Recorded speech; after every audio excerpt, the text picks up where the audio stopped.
Hello, everyone, and welcome to a new year, a new season of Aegis Marauders League. My name is Moose, and for this season, I'm going to be joined by Jack. Jack, Hello. welcome to the show. Hello, thank you so much for having me. I'm so excited. I'm thrilled to be back casting. It's been about a 2-year hiatus, but we're back and I'm excited to get started on this season. Wonderful. I'm glad that you're back, and I'm glad to have you cast in for this split. For all the folks that are watching, you guys know me. I'm Moose. I've been casting this league in particular since 2022. We're going on, I think, 7 or 8 seasons now. I've lost count. But we are now back for another season of League of Legends content, a new season of League of Legends as well. And it's going to end up being another one of those seasons where I feel like I should hold my predictions for that until we get later on into the season. But I will say for sure, because of all the people that continue to be here week in and week out, the players, the viewers, and everyone at the Aegis community, we know that this is going to be a fun league to watch. And so, Jack, you were talking about you being part of the draw show. You got a little bit of information on the players and teams. While we're waiting for the draft to get started, I think I want to get your opinion first on the changes to draft that we had last season, the application of that fearless draft. Definitely made some waves, and it definitely had a lot to affect, especially when we got into those quarterfinal, semifinal, and matches and beyond. From your experience and the things that you've watched, have you watched a fearless draft? Do you have any opinions on that? And what do you look for when you see these players drafting? Yeah, I think the introduction of Fearless is really twofold. It introduces, an entirely new dynamic. You can no longer afford to be a player with a small champion pool, and you can no longer afford to be, a one-track type of player. If you're a top laner, you can't just play aggro lane dominant carries, because if some of those get taken out or banned, you already play one in game one, you win. Now you got to win 2 games. You got to find a way to make it work, and everyone else is dealing with those constraints. So if your mid is picking up a more supportive role and their pool gets depleted, now you've got to pick up that tanky role. So I think it's a lot on the players. I also think it's great for the viewers. It adds so much versatility. It adds so much excitement. It's not, I remember the days of Azir Corki every single game, and the Lulu Nami handoffs bot lane, and you're just essentially switching sides, keeping the same drafts. So I really think this works for everyone. And I think one of the things that doesn't get talked about a lot, because I know it's not on every player's mind, but it really does help everyone get better. You're forced to be more dynamic. You're forced to learn new champs. You're forced to learn new compositions. It makes coaches better, players better. And being that this is the highest cap we have here at Aegis, I know these are players that are, on the cusp of Challenger. We have a Challengers League here at Aegis, so they're maybe looking to get in there. So yeah, I think Fearless really does add for everyone. Awesome. Yeah, I love your opinion on that. I love that the idea of having that versatility is indeed important. I know at the end of last season, there was definitely some mixed reviews from the winning organization and the winning team based on their experiences going in throughout the league. But we're now going to be jumping in with that nice segue into our first fearless draft of the season. Drop Dead Gaming, an organization that everyone here at the AML knows about, going up against Lane Zero Blizzard. Going to be a team with some new players on the board and also some other AML veterans. But we are now jumping into that fearless draft.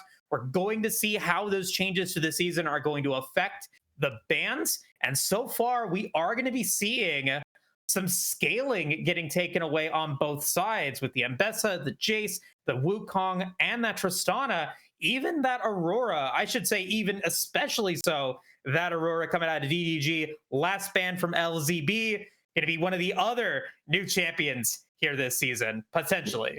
Yep. No, we're looking for no new champions. Let's kick it old school. Also, everything we've seen so far has been a flex, and now we have insta-lock first pick Corki. You know, you're seeing a lot of priority in the bans on preventing some flex picks, and now I really haven't seen Corki be played anywhere but bottom lane during this season. And, you know, locking that in first, it says to me that they're coming in with a strategy. Lesser has said many times that this is a scrim heavy team. Looking over their solo queues does not give a lot, but you know, locking in this Corki right away, you're looking for that scaling, and when matched up against the Varus, I think that you're pretty much matched in every way. And Varus certainly has a lot more versatility when it comes to how he wants to play out the game, depending on how this draft goes. Definitely so. Yeah, looking at those solo queue matches, as you were alluding to, only played 3 games out of it, only won 1 of those 3 games, but it's the beginning of the season. You're talking about veterans of League of Legends. Probably shouldn't be an issue at all, something that we don't want to worry about. That Varus as well. I'm going to ask you as a color caster, as we go into the next phase with DDG, K'Sante getting locked in the top lane, I think expected, something that is very stable as long as you don't get destroyed in the early game. Varus, what are we expecting that's going to be building towards draft-wise, as DDG is going to pick up that Rumble to go up against K'Sante? I think that's a great lane matchup, but for the Varus, I would like to see either the on-hit or the normal crit. I know crit is kind of gone. Everyone loves the lethality. I don't like it. Now, I'm not, you know, there's a reason I'm sitting here casting and not playing. So I would say, you know, just because it's my opinion, if someone can pop off on a lethality Cork or a lethality Varus, as long as they're out of J4's range and aren't getting hit by any Rumble ultimates, they should be okay. But I think, you know, I see what DDG is going for. They're looking for those lane matchups. They're looking to get through and then just team fight. And because they scrim so much, I think that they have complete confidence in that. But when you look at what Red Side's doing here, it is really just, they have taken pretty much all of the top champions. I mean, Varus is pretty head and shoulders, I would say, one of the top bottom lane picks. K'Sante is the top lane pick right now, and Azir just perfectly fits with their scaling. I am surprised, and I was excited for these drafts because when all you watch is like competitive, it really is the same stuff even with its fearless. I'm excited to see if Skarner gets picked up here because it's essentially pick ban everywhere. But we see the J4 gone, so let's see if they can get Skarner, Varus, K'Sante, that would be pretty ridiculous. Yeah, as we move into the second phase of bans, as you know, the newer caster here, Jack, I want to highlight the Evil Lobster pick going with that J4. Evil Lobster showed so much prowess in our last season at the AML with a variety of different champions. And one of the best things that I think that he excelled in was his ability to just dominate inside the jungle. And now you're picking up with J4 the opportunity to potentially go for some very effective early game ganks.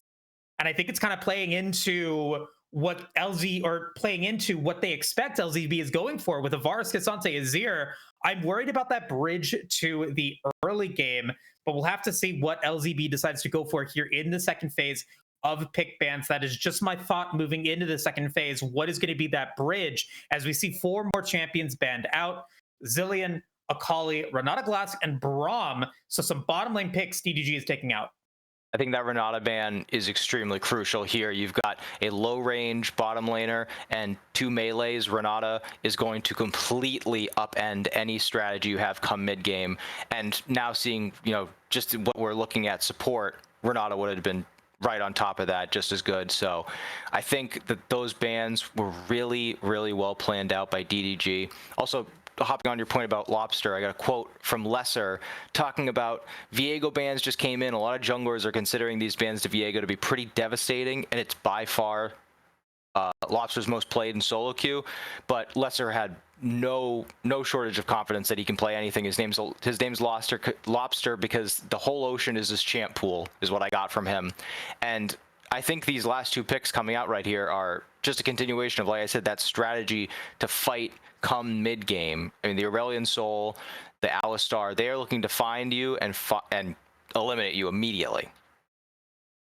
Definitely. So I love this Aurelion Soul pick. Just the sheer force of power that you're able to pick up as the game progresses, and if you are able to land big knockups or just able to land big stuns or big damage, the ability to be able to also move around the map is going to be super impactful. And so I think that communication that we're expecting to see from Evil Lobster and Troy is going to be paramount.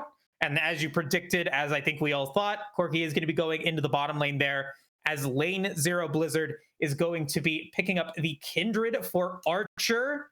The name suggesting what maybe they were trying to go for. Kindred going to be locked into the jungle.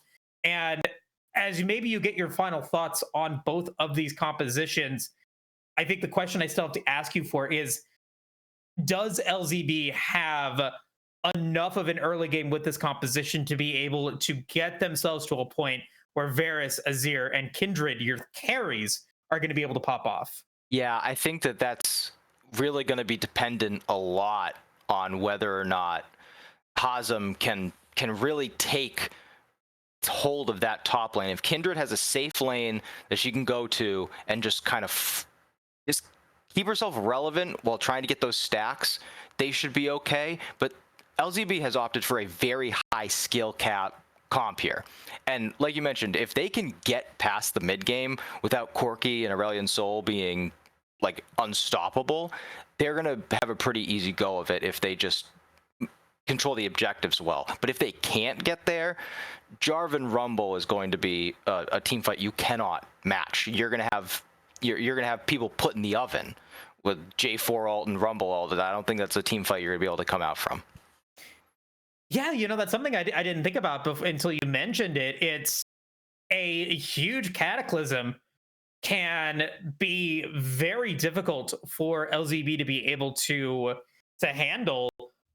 Azir, Kindred, Rel, even Cassante, they do have options to be able to get out of the cataclysm, but having to use those movement abilities, especially in a team fight, we've seen it time and time again that those little movement abilities or trying to get away from something often ends up being a 50-50 situation, whether you're moving into something that is keeping you safe or something that's going to end up getting you taken out of the fight. And so if Lobster is able to get into that backline, if they are able to find a good cataclysm, for some flashes out, for some movement abilities out, DDG could have a really good time as we move into going for dragons, going for Baron, or maybe even ending the game, depending on how this turns out. But the final prediction here that I'm seeing it from these players that I know, DDG is really expecting that they're going to have the advantage in getting those early game picks and snowballing this into a very early game one victory, as well as taking out a lot of those high priority champions that are drafted in so many compositions, no matter what level you're thinking about. With that being said, Jack, we got to go into the Dragon Draft once again here at the AML. I like to go in for this Dragon Draft. We're starting a new season here, and so potentially we're going to be seeing some new dragons coming in. Last season, dominant on the Infernal Souls, dominant on the Cloud Souls, and we'll have to see if that's going to be the case once again. Jack, as our new color caster, I'm going to have you pick first. All right. First, I'm going to go with what is considered, at least by pros, to be the strongest dragon. Just got nerfed, but I'm still picking it. Cloud. Cloud. I mean, it's my favorite, and it's everyone's favorite for a reason, Jack. So I have no qualms there. Move speed is a very underrated stat.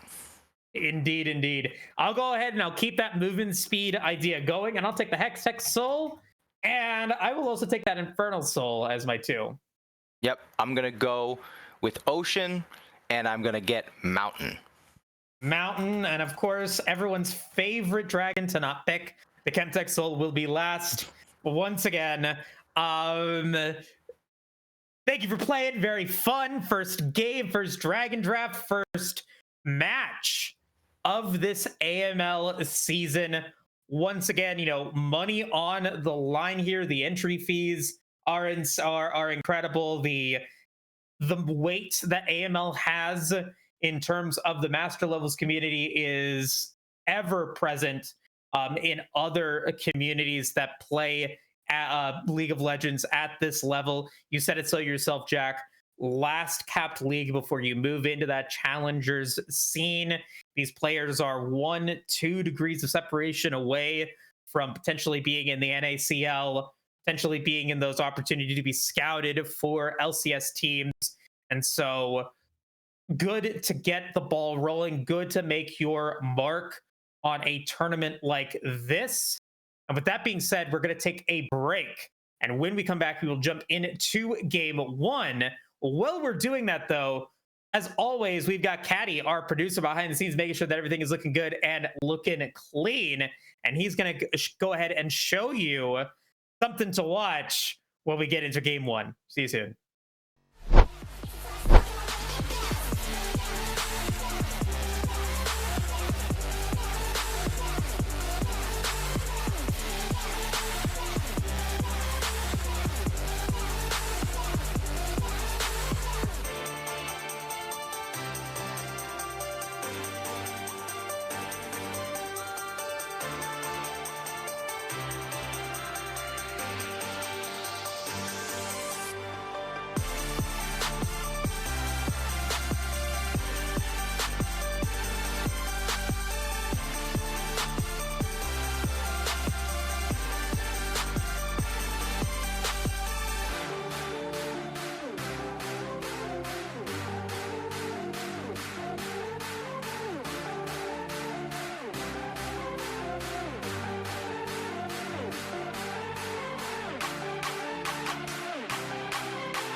Welcome back, everybody, to the start of Game 1, Match 1.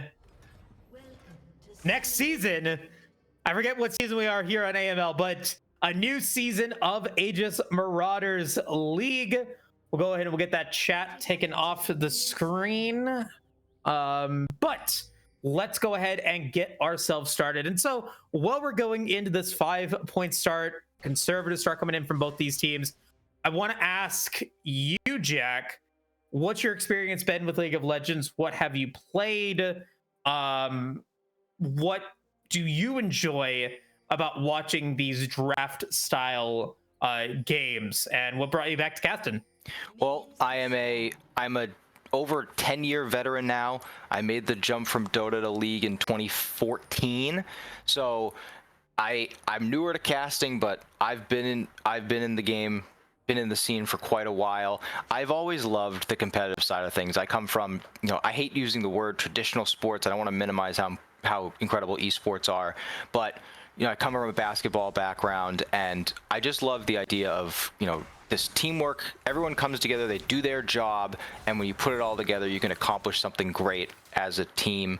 And so that's, really attracted me to this draft style competitive League of Legends scene, and I'm just happy and I feel lucky to be able to be a part of some of these players' journey.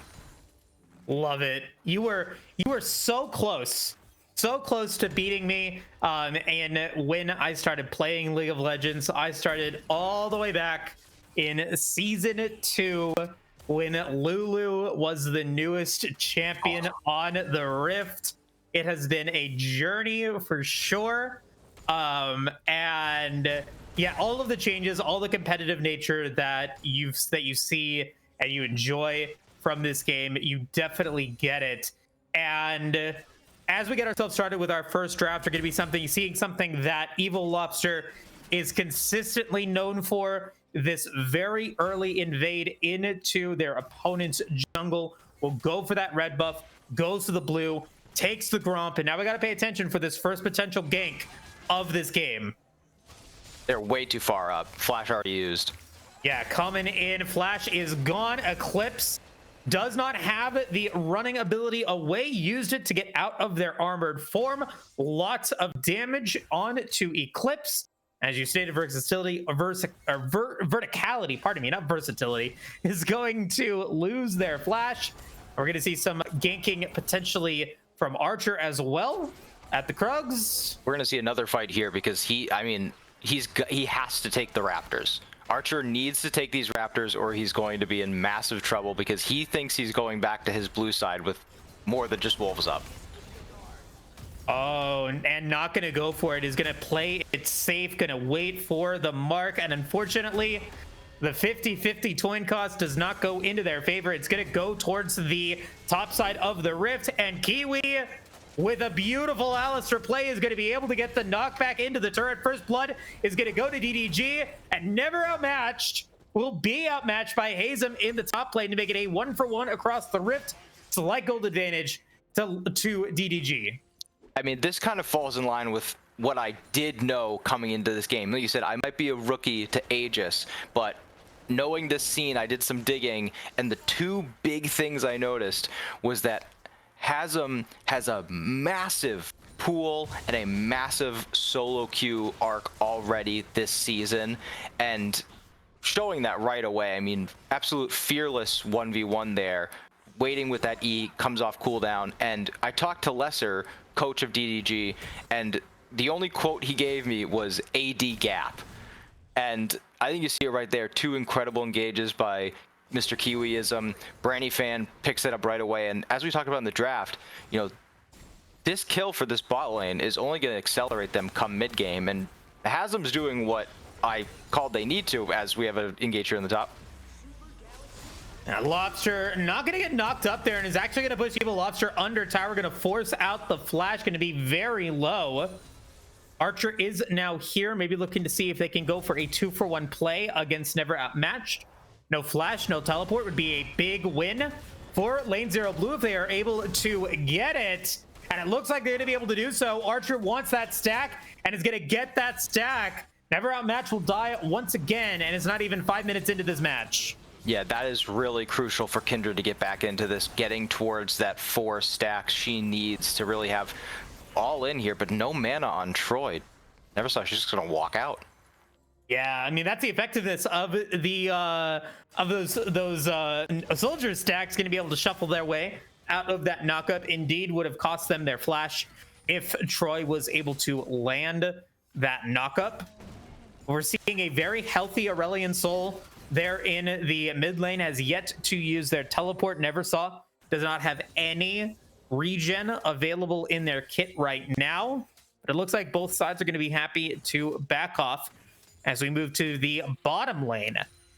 Dragon, first dragon of the game, going to be taken, I think, without contest for Drop Dead Gaming. Mountain Drake, a little bit of extra resistances here in the laning phase. Yep, and Archer is on those Void Grubs, very important, but on Vision, and I think they're deciding we'll take that trade. We'll get the Dragon Soul stacking started now, give her those 3 Void Grubs, and just try and contest on the next spawn of them. But we're already starting to see some meaningful advantages built.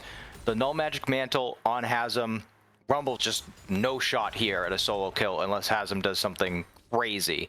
And in the bot side, Fan, they are stocked up on components, just a full inventory of pieces. They are looking to make some big purchases once that second dragon comes up, and at that point, once you only need 2, it kind of changes everything. This season, I feel, is all about the objectives. And when objectives are big, team fighting's big. So if you are getting to a point where you can't give up, like giving up soul point, you really are behind in every asset or every facet of the game. Yeah, looking at other items that were picked up as both Troy and Neversaw going to trade teleports. Going to see a recurve bow get picked up there by a Neversaw to build into their first item. So maybe lacking in the damage department, but once they get that first item, which I assume is going to be that Asher's Tooth, should be still packing a punch. Troy, on the other hand, going to go for that blasting wand. Could be very scary if they are able to find a good gank potential, somebody to keep an eye on. And the last thing I think we need to talk about is the 3 Tear of the Goddesses that have been picked up. Going to be for Hazem, Verticality, and Branny Fan. All looking to be able to get those items, and as you alluded to in draft, go towards those mid-game power spikes once they upgrade. Yeah, I think Hasm is really going for a lane-focused game here. He already recognizes that this is their avenue to getting through the mid-game. I do believe once that Manamune comes through for Verticality, I think that generally kind of puts you more towards the lethality. The Serrated Dirk probably also goes towards that, but, you know, Collector can kind of change things up. Coming to lane with the recurve bow and Azir never feels good. It's like, sure, your soldier's gonna be attacked a little bit more, but that's not a good feeling, especially when you are up against a Ruby Crystal. So I think that right now, Lane 0 Blizzard's probably not panicking yet, obviously, but I think that you gotta kind of put your foot on the gas and start making some meaningful advantages. Looks like Hazem's going for that right now. We'll see if Hazem's able to find more. We're gonna see the ultimate popped. Flash used by Outmatch. I don't know if that was necessary, but it does secure the kill for themselves. Drop Dead Gaming will even up that kill score 2-2. Lane will get pushed out as well. And Hazem and be forced to teleport, but lose probably a turret plate here. Yeah, I can relate to never Outmatched there. They just want to be part of the fun. You know, they just want to be inside of that big cataclysm. They just want part in it. And I mean, that is really massive because Never Outmatched was starting to fall quite far behind, but now you got 10 CS lead. A lot of those minions are dying under turret. Go back, get that Leandri's component, and the swiftness boots too. Now, I mean, we were just talking a second ago about Hazem having to win through this lane. You got the swiftness boots. If Rumble gets in trouble, just walk out, just fly away. And so now you have to shift your focus if you're Lane 0 Blizzard here on where else can we get some advantages. We have to find that bridge.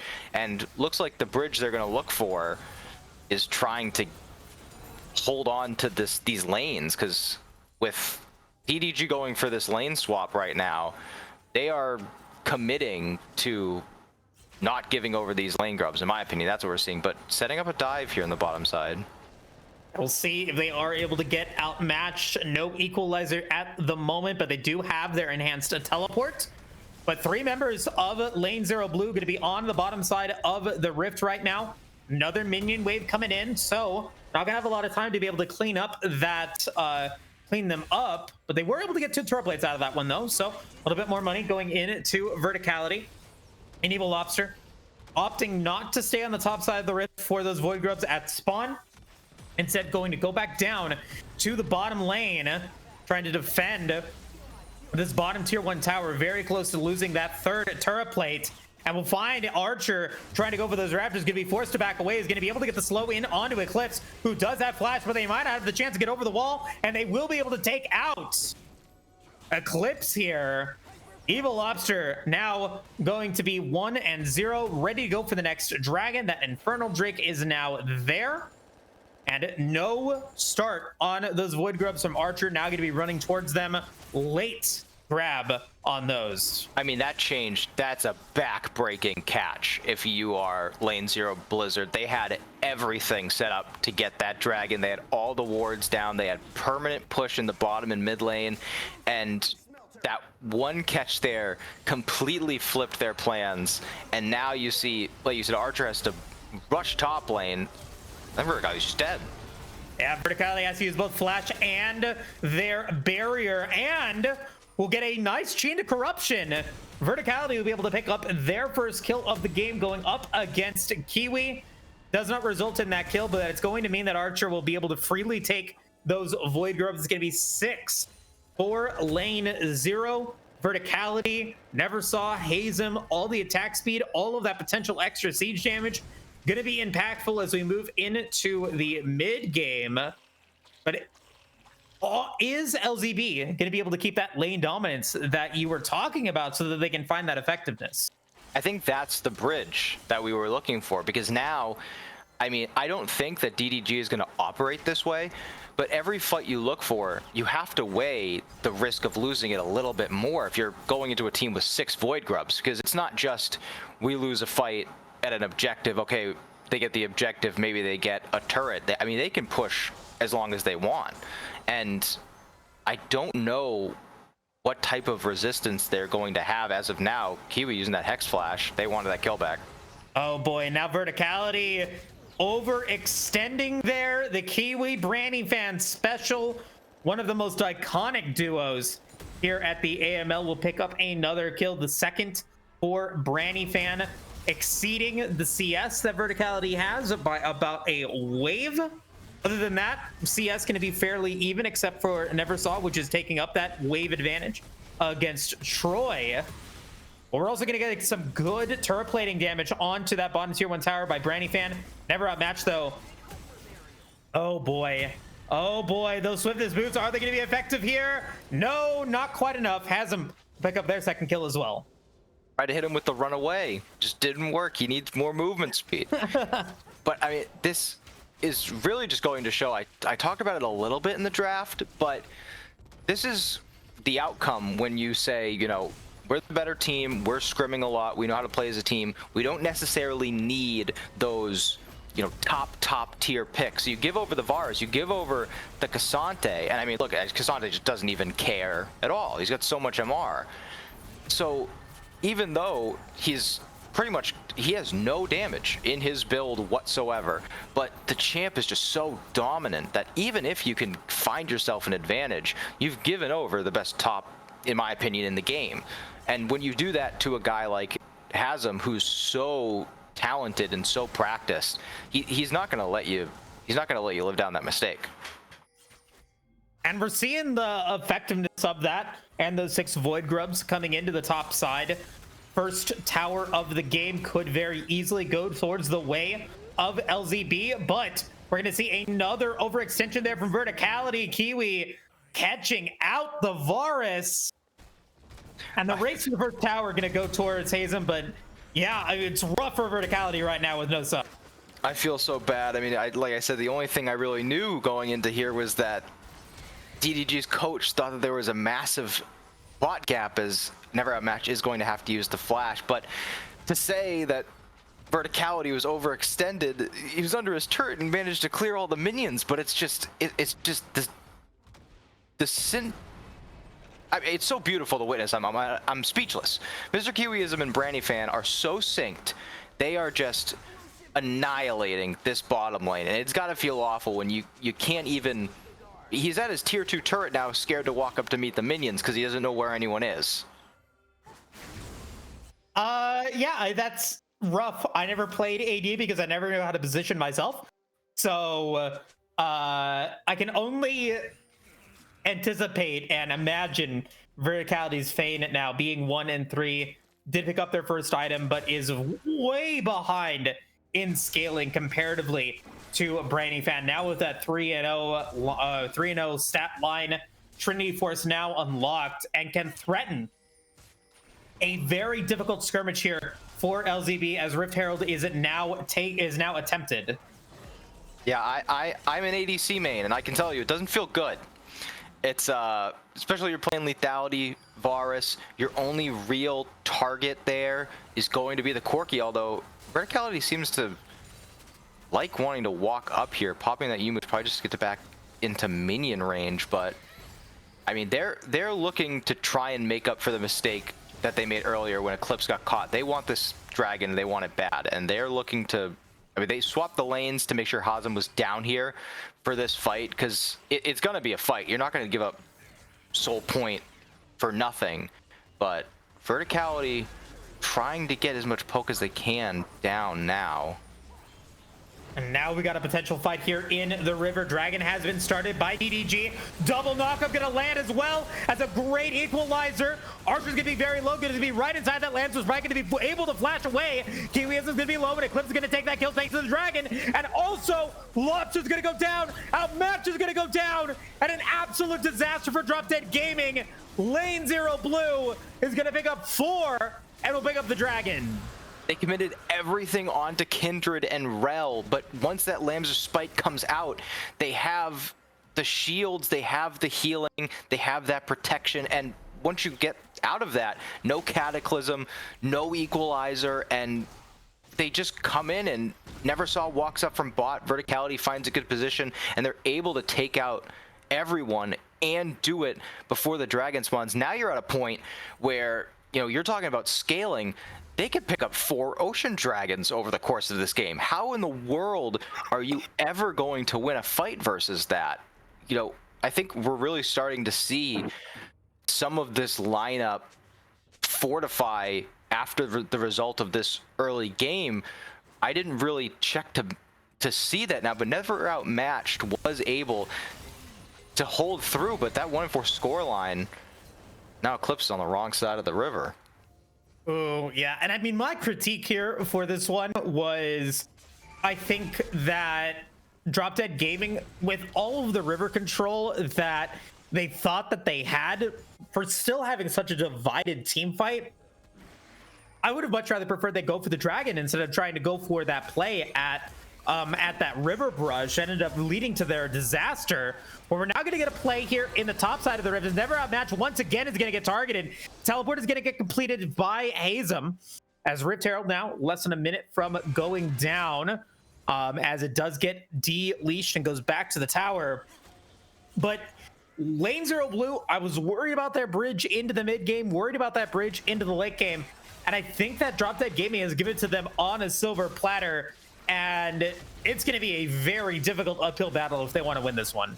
Yeah, they have to get a team fight now, and they've got to get it on anyone other than Archer. That is the beauty of this Kindred pick. Having that Serrated Dirk, that Triforce, the champion can do a ton of damage, but even when you finally get on top of her, there's not much you can do but wait out all of her cooldowns, especially, you know, when she's next to the Rel. If she gets in a fight with Cassante by her side, that, I mean, it's already a struggle enough to kill Rel, to kill Cassante, but now you're doing it through Lamb's Spite, and that's not really how the champions on DDG work. You know, Jarvan wants to go in and get everything off. Alistar wants to go in and lock you down. So they're not really able to fight on another team's timeline. So it looks like they're trying to force something now on Eclipse again. Eclipse Gonna walk out. Yeah, gonna be able to get that crash down, gonna be just fine. And with verticality, there, 2 or 3 good piercing arrows, you're gonna end up being at half HP no matter what stat line verticality was with. But having that Yumus and almost being able to have that Muramana unlocked is difficult to go up against. Summoner spells also available for verticality. And we're now starting to see another play coming in from lane 0 blue. They're going to be forcing down the Rift Herald here in the bottom lane. Inner tower is now exposed and will go down. And Archer, let's see if they try to go for a mid lane play. No, they will not. They will go for the extra headbutt into the inhibitor tower there in the bottom lane. Nagum's going to be in onto Archer, who is going to be defended thanks to the turret that Neversaw was able to build. Nice slam is right once again, and Troy's going to be caught out. Archer does not go down. To a full kick combo there by Troy, and 3 very low health members from LZB are going to try to run for the hills.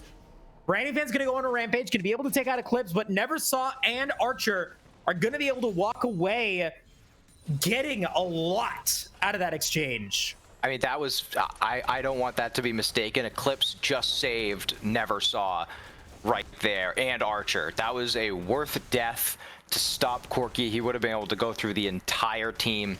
And, this is really something that DDG could not afford. They're going to try and pick something up here, but there's no ultimate on the Rumble, so if that's going to have to be it. Yeah, Cataclysm is going to drop and going to get a little bit of damage in on Hazel. Now we've got 4 members of DDG going up against 1 member of lane 0 blue. If they survive this one, it would be disaster for DDG. No, first kill for Troy will be the result. I'm glad that they fully committed there, because you can't have, if you're in this position with, you're facing a scaling team and you're dealing with 2 open inhibitors at this point nearly, you really would be nervous. But the Otacon coming up, they are not going to be able to contest. They have to turn around right now, because there's no point in doing this.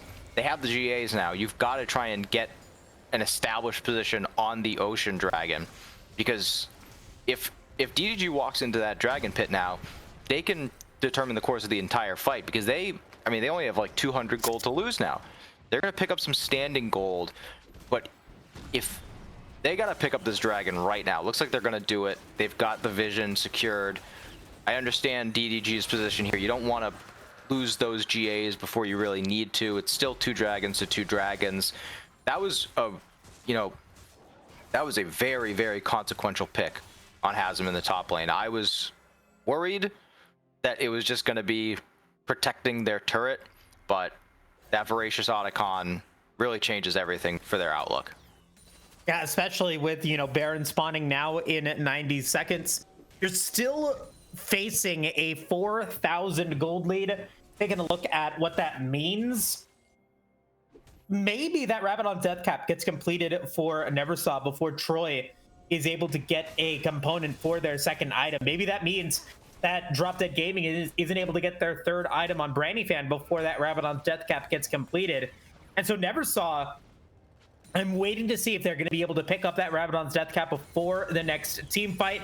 Right now, though, they are still very much a threat, as we get to see some aggressive positioning coming in from Drop Dead Gaming. They're going to try to get some warding around the Baron pit, and will be able to find some momentum here if they can get Hazem out. And they're going to be able to get a shutdown on to Neversaw in the bottom lane. That is a caster's curse against lane 0 Blizzard. And Hazem is going to fall as well. A 3-for-5 power play in favor of Drop Dead Gaming with 30 seconds remaining until Baron spawns. Yeah, I mean, the timing could not have been more consequential. The Rumble wanted to remind everyone, I know laning phase didn't go so well, but I'm still here. I am never outmatched, and I've got 2 masks. And now we got the Riftmaker coming in. It's going to be hard to really get that damage down. And now we're seeing, the gold lead hasn't really evened out yet, but we are kind of leveling, just in terms of we don't have the scaling just yet. Never Saw just established the Azir is not online yet. Kindred has to be in these fights to put down that very important ultimate, but we still really have only seen one 5v5, and we have not fully gotten to Lane Zero Blizzard's, on point.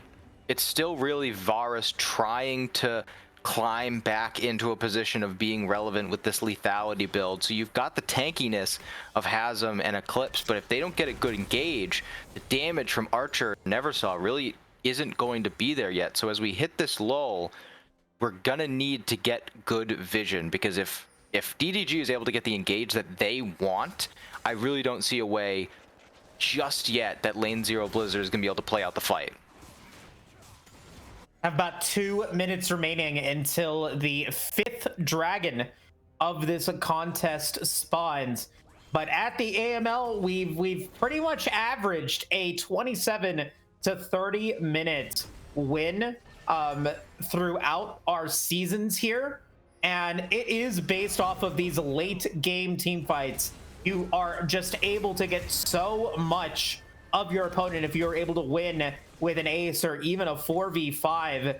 And so both of these teams, I think, recognizing that, both these teams veterans of the AML.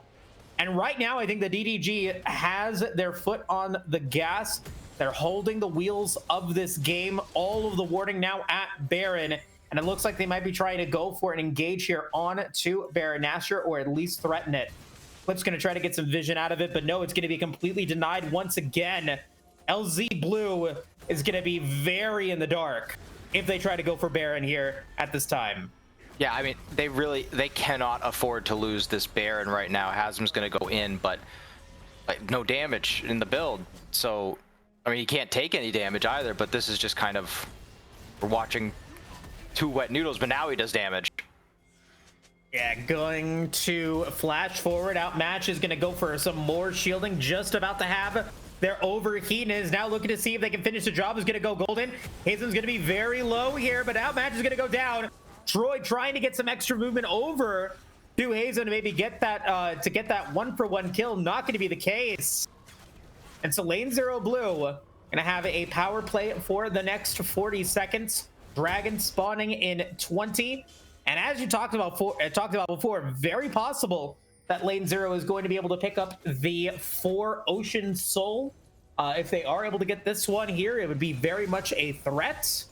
And so what can DDG do to stop that? Maybe a threat at Baron once again. Yeah, I think Lane Zero Blizzard was very, very lucky that that pick came on a reset, because this is what I was thinking would happen once they committed so many resources down to bot lane. Verticality's caught. Oh no, verticality. Flash was used, Barry was used, Land's Respite was used. Beautiful Land's Respite from Archer to be able to get away. Now whenever outmatched, teleporting right into the waiting arms of Lane Zero Blizzard. Absolute disaster, or rather a huge play from Archer here on Lane Zero Blizzard. It doesn't matter if Varus doesn't have flash, if Kindred's on the map, because, and now they're, I mean, I understand where this is when you're playing in a game and you're just like, all right, we are pretty close to this game being just over. And so they're just hitting the dragon, they're leashing it, trying to hope maybe they can sneak it before they move their way down. Because, I mean, forget about all of the conversations we had about scaling, not even just because it's 30 minutes into the game we're here. They've got 6 Void Grubs, they've got Baron, they've got 3 Ocean Dragons. How are you going to stop the push of the Azir, Varus, Kindred? I mean, how do you try and convince Cassante to back off so he's not just barreling down on your turrets? They need a massive fight, and they're going to have to do it while waiting out the Kindred ultimate. They've got to try and get to Varus, who's going to be certainly as far away as possible, and they have to do it while dodging all of the disruption caused by Azir, Cassante, and Rel, and they're looking for it right now. Oh, verticality very low. Can Lobster get over to the Varus? Yes, they can. No lamps or spite available for them this time, as Archer is going to try to maybe get some damage in on to Evil Lobster, who runs away from them. You can see the passive tower getting put up in the mid lane. And so verticality is down, which definitely disrupts the push potential of lane 0 Blizzard here with this Baron power play. They are still committing to multiple members here in the mid lane with that passive tower still giving them some extra protection. He was going to get spotted out at the Raptor camp, so they aren't able to go in for any sort of aggressive play, as now Eclipse is going to flash forward and get some vision out of the jungle. But we're still seeing the aggressive push coming in from lane 0 Blizzard, as they're going to try to get anything out of this one. But man, great play from Drop Dead Gaming, getting verticality out. I feel like it completely stifled the lane 0 blue mentality there. I mean, Hazem's just dead. They're trying to force. They didn't have the side lanes pushed, so once they lost that pick, they committed to mid lane. But now, turning it around again. Oh boy. You were talking about how crazy Hazem is at this point, unkillable, and that appears to be the case. Kiwi and Never Outmatched will be down, and now it is a 3v5 with 6 Grubs, 3 Ocean Dragons. Baron still available for another 40 seconds. Objective bounty to add insult to injury. Lane 0 Blizzard is looking to be either ending this game now or putting this game into a position where Drop Dead Gaming cannot back out of it. And it looks like they will play the safer route. And it be backs from LZB across the board. But I don't know if they needed that, Jack. I think we could have ended the game there. I think so too, but I can understand why you did lose a couple of big fights throughout the course of this game. You've got 2 inhibitors. Honestly, they were pretty lucky to get that second one because they didn't have the push. They were able to win the fight because Hazem is just indestructible. And again, like I said, it goes back to draft. You give over these strong champions like Varus, Cassante. You give up the scaling in Azir. You know, Archer, I mean, this is his pick.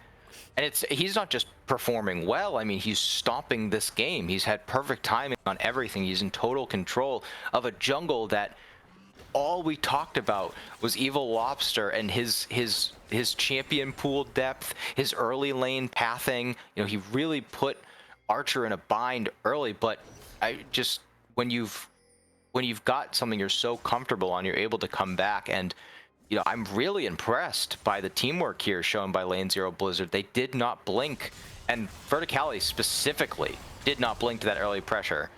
And now, I mean, they just lost a ton of cooldowns. And it's got to be frustrating at some point, right? Like you're committing so much to these big team fights and you're not getting anything. Minute remaining until that next Ocean Drake spawns. Ocean Soul potentially online for lane 0 Blizzard. If they get it, I think that surely means that Drop Dead Gaming are going to be out of this one.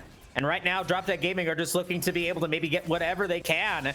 Hazem now going to be the target of another multi-man play from Troy, Evil Lobster, and Brandy Fan. Going to be now down to half HP. Brandy Fan's going to be the target of that damage, going to try to get out of this one.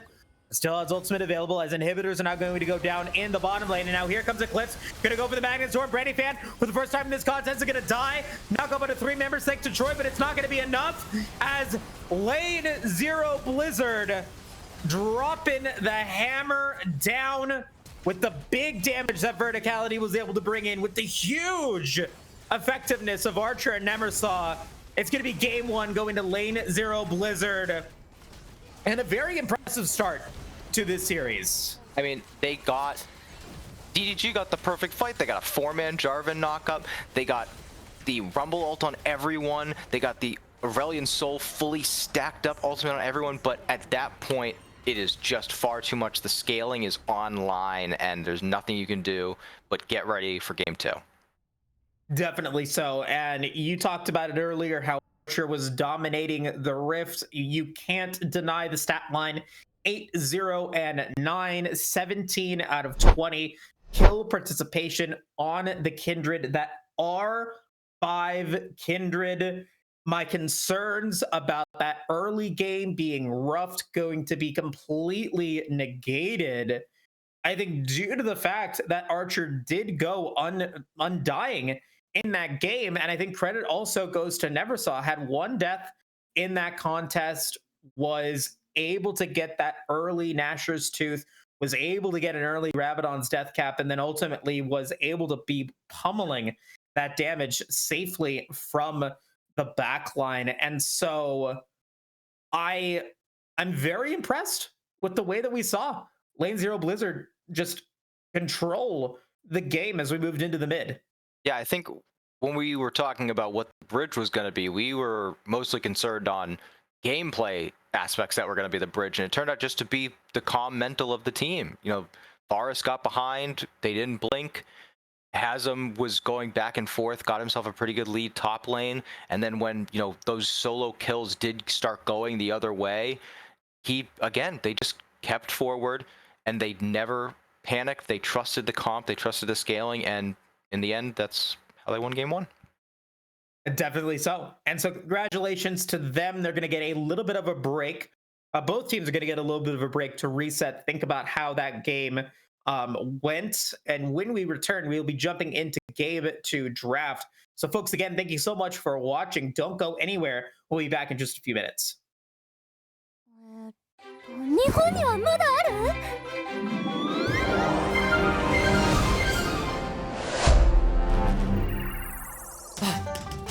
急がないと在庫があるのはそこだ。遅かった。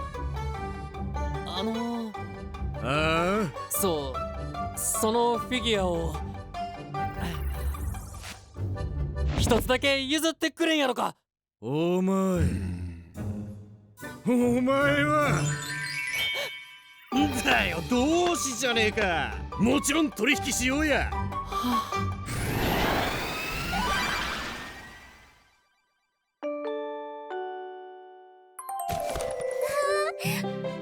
りがとう、全マーケット。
certain fate.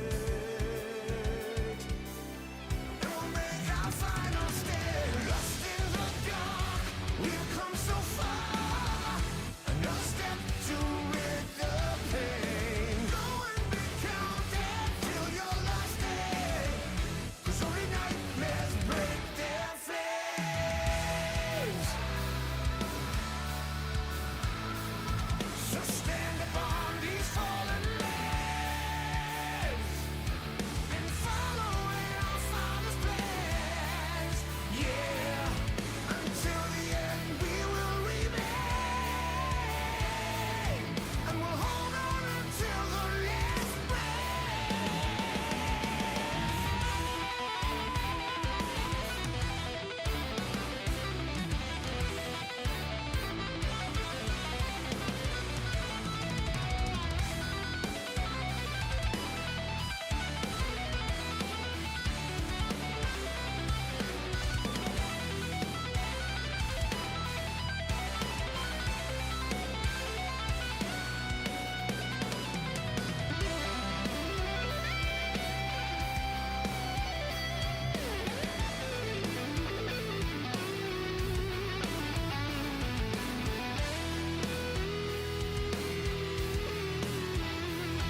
swordsman, I ask you, will you follow me tonight to break their spine and reclaim what once was mine?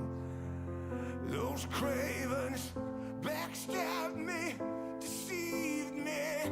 Never shall I tolerate their crimes again. Now let the hunt begin.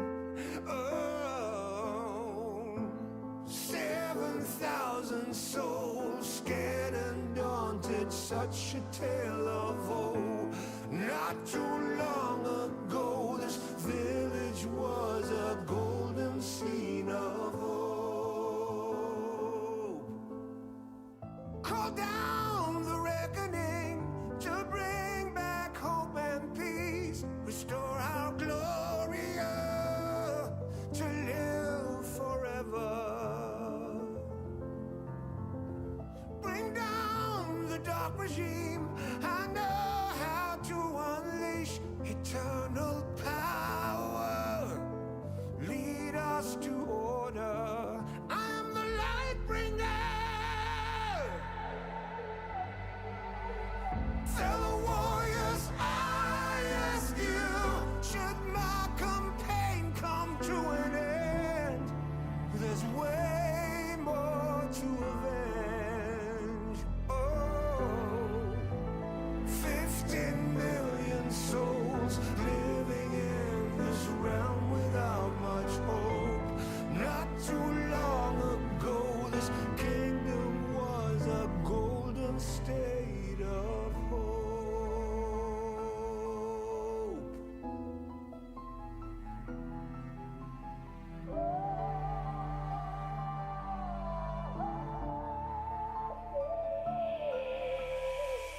Call down the reckoning to bring back hope and peace. Restore our Gloria to live forever.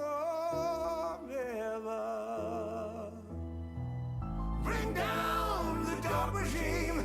I know how to unleash eternal power. Lead us to Welcome back, everybody, to Game 2 here at the Aegis Marauders League. Lane 0 Blizzard off of a pretty impressive mental game, great mid game. Going to be coming in strong, moving in to Game 2. You get to see the 5 champions that are banned out moving into this draft. That Kindred that was so effective in Game 1 for Lane 0 is not going to be available. And DDG is going to be here on the red side. So we now get to see what sort of adaptations DDG is going to try to go for. And like we were talking about, what does Evil Lobster pull out in Game 2 to be that effective jungler out of his ocean of champions that he can play? Yeah, there's a lot of confidence going into the game, and I'm sure Lesser got on them, told them, you know, we got to just commit to the plan. We can't make these kinds of mistakes. Lesser posted in the chat during that game and said, my team's not trying to win. So I'm sure that that sentiment was echoed, and we're probably going to see, if I had to guess, we're probably going to see a similar type of draft when it looks towards like objective way to win. They're a team that thrives on their communication, and so I think they're going to look for something similar, but maybe this time try not to give so many powerful champions over, like the Cassante, like the Varus, like the Rel, stuff like that. So probably have a more balanced draft approach. Fair enough. And that, you know, we are going to start the draft here now. Does look like draft law was broken for this one. So we got Caddy doing it by hand. And we're going to see what the bans are going to be. But unfortunately, for all those Mbessa fans, or those Aurora fans, those newer champions not going to be part of this game once again, going to get banned out here. I don't think unexpected by any means. No, I mean, 2 of the most powerful champions in the game. I wouldn't be surprised if we got a Mel ban as well. You know, these newer champs, if you really commit the time to it, they tend to just be stronger.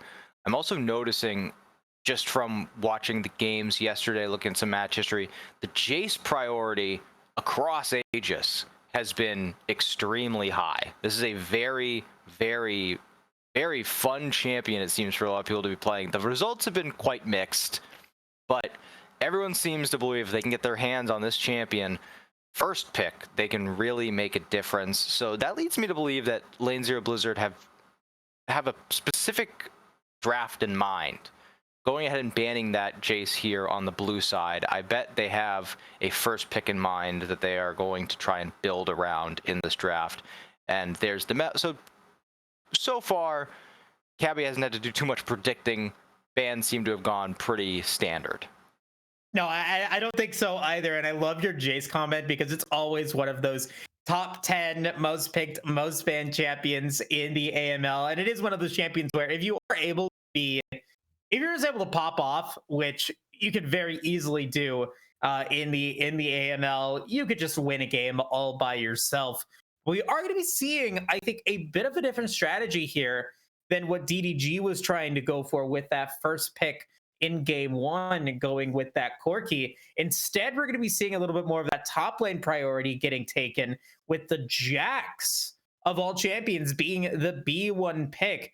Drop the game and going to have to go for their response here. We know, because we're predictors, that it's going to be that Camille Jack. And so top lane already secured here at the start of this draft.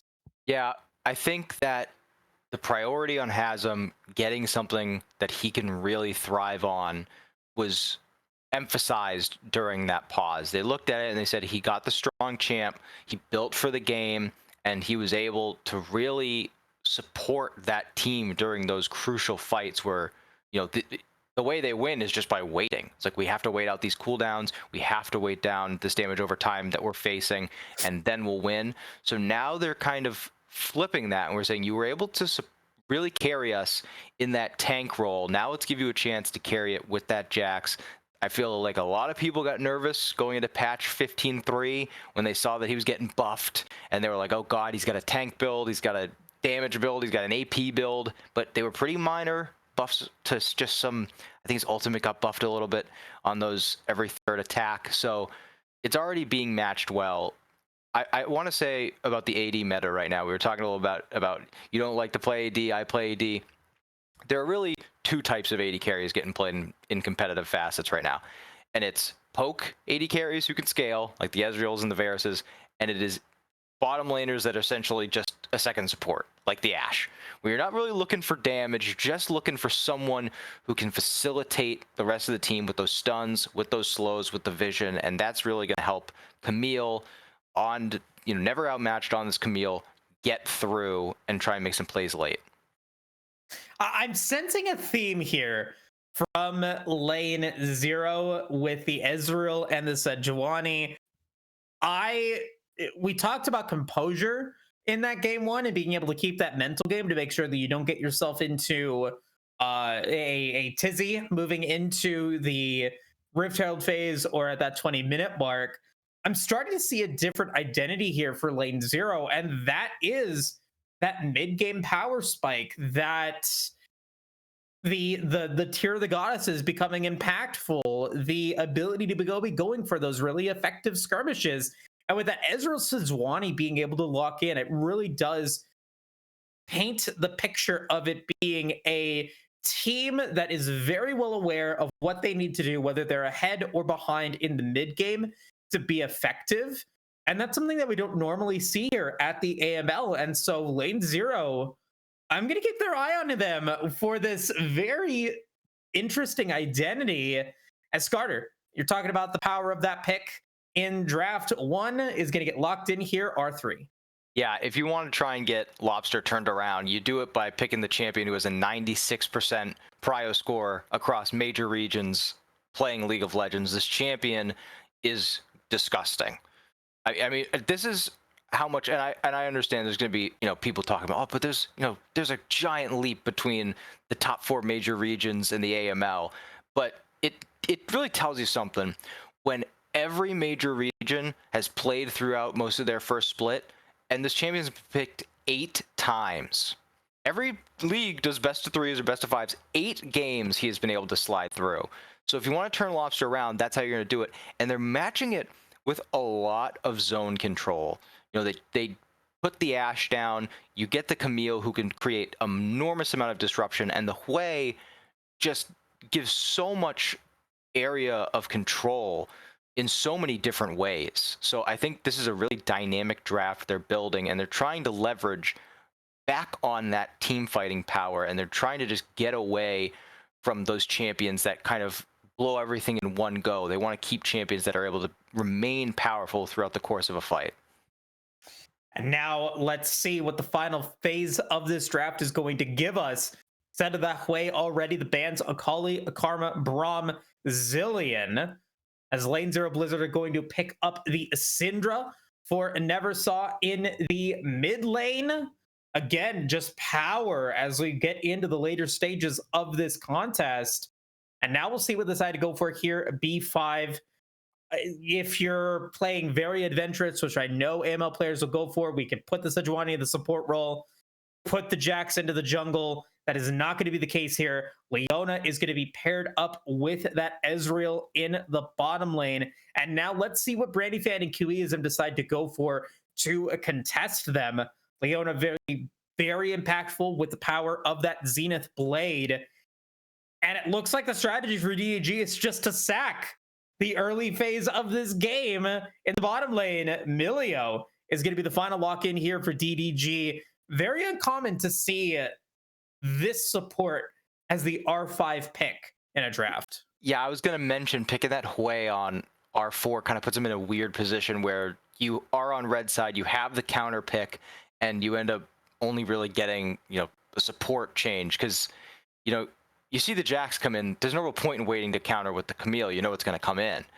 But I was expecting something like a Renata Glass because they have a lot of engage with the Jax, Sejuani, Leona, and how they're all just going to go fly straight in.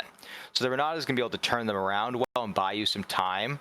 But I still do like the Milio here because Ashe needs time to get her damage out. Hui is going to need time to get the damage out, and Camille is going to have to be protected as she waits for that Q to come off cooldown.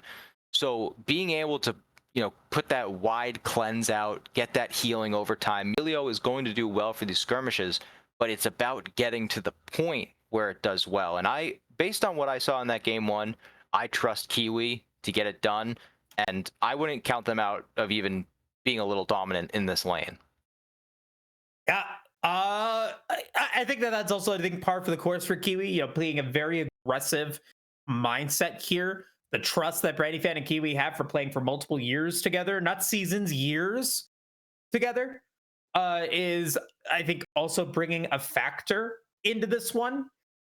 My nervousness of that, if the aggressiveness does end up getting read here by Lane Zero, I think Eclipsed did fine on the rel. Yes, you died a couple of times, but if your death is the cost to keep your carries who have those objective bounties alive, I will take that death any day of the week. But I want to move into that identity of Drop Dead Gaming really quick, and I want to get your thoughts on this. I look at this composition: zone control, zone control, zone control, zone control, zone control. Are you worried about the damage output? Are you worried that they might not be able to secure a kill? I think it's really going to come down to how much communication they have. Because if they can find a pick with the Ashe Arrow or a pick with Skarner E, they're going to be able to lock someone down and really get them through. There's no more Kindred ult. There's no more Cassante just sitting there with his W and just tanking everything. They're able to really get you down if they get you. But like you said, on the other side, Eclipse on this Leona does not sound too dissimilar to on the rel. So I think that if Lane Zero Blizzard are able to maintain that composure we saw in game one, their team comp is pretty simple to play out this time. And that's a change from game one. And so if you just take their game one mentality and plop in some more simple, lower skill cap characters, it's going to be, a better transition from that early game where you are seeing rel get caught out, verticality falls a little bit behind, but now it's a much more simple transition, and the only person who really needs to be concerned about where they are from a scaling standpoint is Neversaw, and I didn't see anything from game one to make me think that they weren't capable of that. Well, we'll have to see how this game turns out, and we'll have to see what dragon ends up getting picked up. Very close to having that that hat trick there, Jack, picking all three of the dragons in that game, but ultimately you did choose the Ocean Soul, which was the soul, which was that fun soul that we saw. So I'm going to start with Dragon Draft here in game 2, and I'm going to take the Mountain Soul. I have a feeling it's going to be a Mountain Soul here for this one. All right, I think that's a good pick. I think getting rid of some of this stuff. I'm going to go a little, it's Snake, so I get 2. I'm going to go Chemtech. Hextech. All right. Let's get the new ones.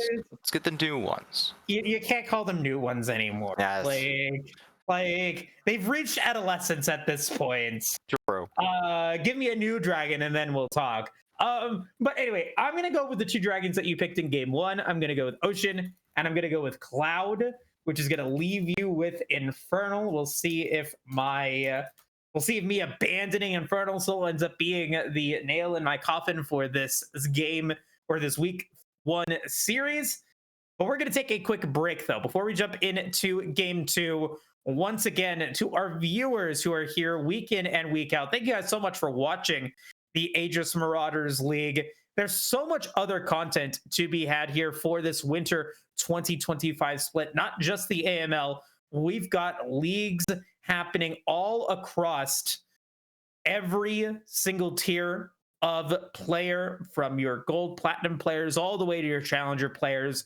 There is something for everyone here. So if you want to get in on the action next split, or if you want to just see more Aegis content, please don't hesitate to like, follow, and subscribe on this Twitch channel, and join the Discord if you have not done already to stay up to date with all of the content here, Aegis esports related. And with that, we're going to go into that spectator delay. When we return, it'll be game 2 between Drop Dead Gaming and Lane Zero Blizzard. We'll see you soon.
Don't try to make yourself remember, darling.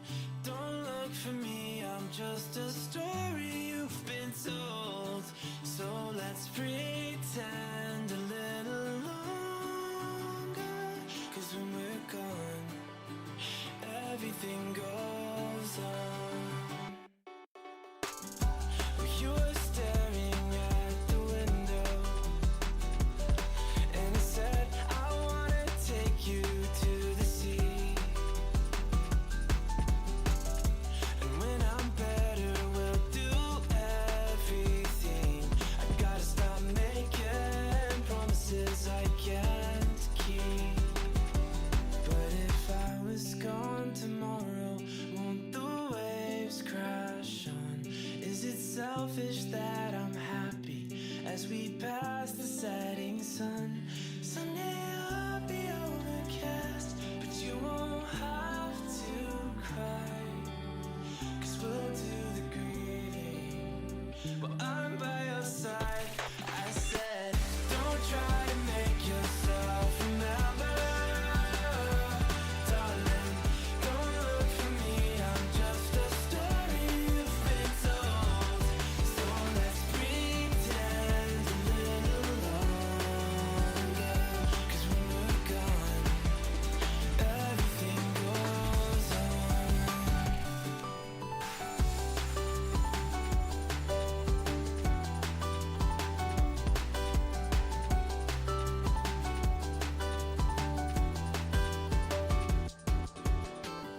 And I'm so scared of getting used to this. All the vines that keep you tethered in your room. Well, someday both of us are leaving here, but for now I'll just bring this sea to you. Will you meet me in the daylight like we did before? Then I felt you on my shoulder, and you weren't suffering anymore. You said, I'm sorry that you worried, but don't apologize. I told you to forget me, but you stayed by my side when I said, don't try to make yourself remember, darling. Don't look for me, I'm just a story you've been told. So let's pretend a little longer, and when we're gone, everything goes on.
Welcome back, everybody, to the start of game 2 here.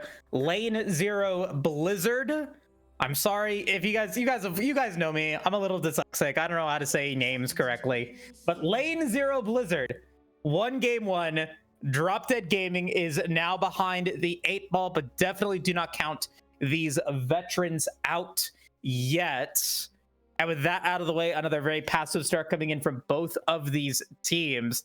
And so, Jack, I mean, what do you think of the changes to the Rift here at the start of this season? The big changes cosmetically, different music. The Rift looks a little darker. The addition of some new minions in the late game. What are your thoughts?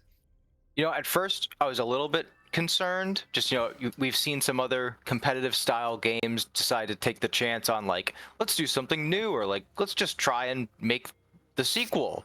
And I was nervous about that, but so far everything seems to have just been an overall improvement. Nothing that's, crazy breaking the game. They've introduced new objectives before. It had been some time since they'd introduced a real game-changing objective, and I think that in some games, when you get that Otacon, it can just be, it can be the end of the game. When you know that your whole team has an advantage, and if you all go in and die, it won't actually be that big a deal. It really changes how that dynamic goes mid-game, and now the respawns are a bit slower, and it doesn't feel as good, but you're still essentially getting that GA, giving over less gold, less tempo on the map. So also, I want to showcase right here before I kick it back. We were talking about Kiwiism not having as much agency on the Milio. He's telling us absolutely not. I can do whatever I want in this lane. Yeah, I'll push back. I don't think we ever talked about him not having agency. I think we complimented his aggressiveness, and I think we definitely see that. And to your point, though, I think agency is the best word for it. Going for that bone plating, going for that area, getting those resistances off of verticality. You notice that first two minion waves, verticality having to be pushed back to under tower, going to be at half HP. And even though Eclipse is able to get a little bit of damage onto Kiwiism, it's going to be another advantageous trade for Branny Fan, who's going to be able to wail on that Leona. I mean, so far we have seen complete lane dominance coming out of Branny Fan and Kiwiism, and I think that I don't think we're gonna see anything different. I see Ashe is taking cleanse here, going for a more advantageous summoner spell in lane, and that's only gonna make things easier if they do end up catching Leona. I think the only way they're gonna be able to secure an actual 2v2 kill here is maybe my first caster curse as that's why. Oh boy, adaptive defense is going to be used. Never outmatched, going to be very low, but able to use that flash to be able to get away. And Evil Lobster going to push Archer under tower, and that is going to end up being a 1-for-1. But First Blood is going to go towards the way of Archer on that Sejuani. Flash is used by both the top and mid laner of Lane 0 Blizzard, and a teleport from Never Outmatch is going to be completed. Going to be forcing Haze to teleport out as well. And now we're going to see another engage coming in from Evil Lobster in the top lane.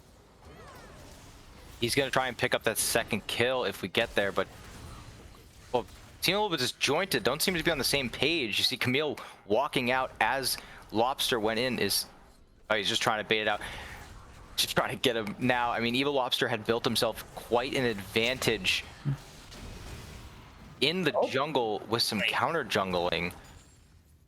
I mean, there's just stuff happening all over the map. I mean, I'm afraid to keep speaking. I don't want to have to step on anything, but that was really an impressive play by Lane 0 Blizzard, because I was concerned. I was even speaking. I said, why isn't Hazem going for the kill here on Never Outmatched? He's got him in like 2 autos, but it's because Sejuani and Skarner are barreling down, and this game is just devolving into constant fighting, and Evil Lobster had an advantage going into that little skirmish because of the counter jungling that we weren't even able to see on the map. But now just with the fighting ongoing, I think that this maybe swings back into lane 0 Blizzard because, you know, first blood doesn't mean anything anymore because it's just going towards the feats of strength. So now you get that equalizing. Milio goes up to mid lane, and the bottom lane is able to kind of equal out. And the Ashe, or excuse me, the Ezreal Leona are going to be able to come online much sooner than the Ashe Milio are. And, you know, being able to come online sooner, yes, but the payoff that lane 0 is trying to go for is now going to be at full force here with a Cole and that Tear of the Goddess getting picked up by Verticality. We'll see how quickly it takes for them to be able to get that. And let's see if Never Have Match can be able to get out of it this time. No, Archer once again. Huge ability here on that Sejuani, getting a beautiful stun, and will be able to get Never Outmatch out of lane. No teleport this time, and it's going to force Evil Lobster to be in this top lane to pick up a massive minion wave. That's also going to be the Void Grubs again going over to lane 0 Blizzard. We're seeing time and time again Archer make the correct plays and really make a difference, and seeing time and time and again Verticality just cannot stop getting chunked. I think that, you know, I feel like we've all been in these games where you're playing on the opposite side of the map as the stinger comes in, but there's nothing to follow up. I think that that's just a well worth investment. Use that cooldown, get them off the Void Grubs. We don't want to make the same mistakes we're making in game 1. We can't keep giving over all of these objectives, especially those ones that come in so clutch late game, pushing down those towers, the Void Grubs stacking on and on. Yeah, and you know, to kind of talk to you, maybe going into the color casting here a little bit, I think the strategy of dropping that stinger there from Evil Lobster was to just make the point for lane 0 Blizzard. There's no way that you're going to be able to get back in to the Void Grubs. There's no way you're going to be able to pick up 3. And since we know that so many members are there, it's going to be a little bit difficult for you to be able to easily get over to the dragon in time and get that trade of neutral objective advantage. And so we're seeing that first dragon not getting taken. That Ocean Drake now going to be up for about 2 minutes before it's maybe even started. But maybe this is an opportunity for us to take a look at the mid lane here. Troy, CS lead against Neversaw. Once again, I think, you know, trying to build a little bit more of a conservative style build here. Going for that Doran's. Hasn't backed in a little while. Still waiting to go for that mid-game power spike. Can Troy maybe find some effectiveness and maybe get some early kills here? I don't know if that's going to necessarily be the case, but what is your thought on the Hui Syndra lane and how it's playing out here in this one?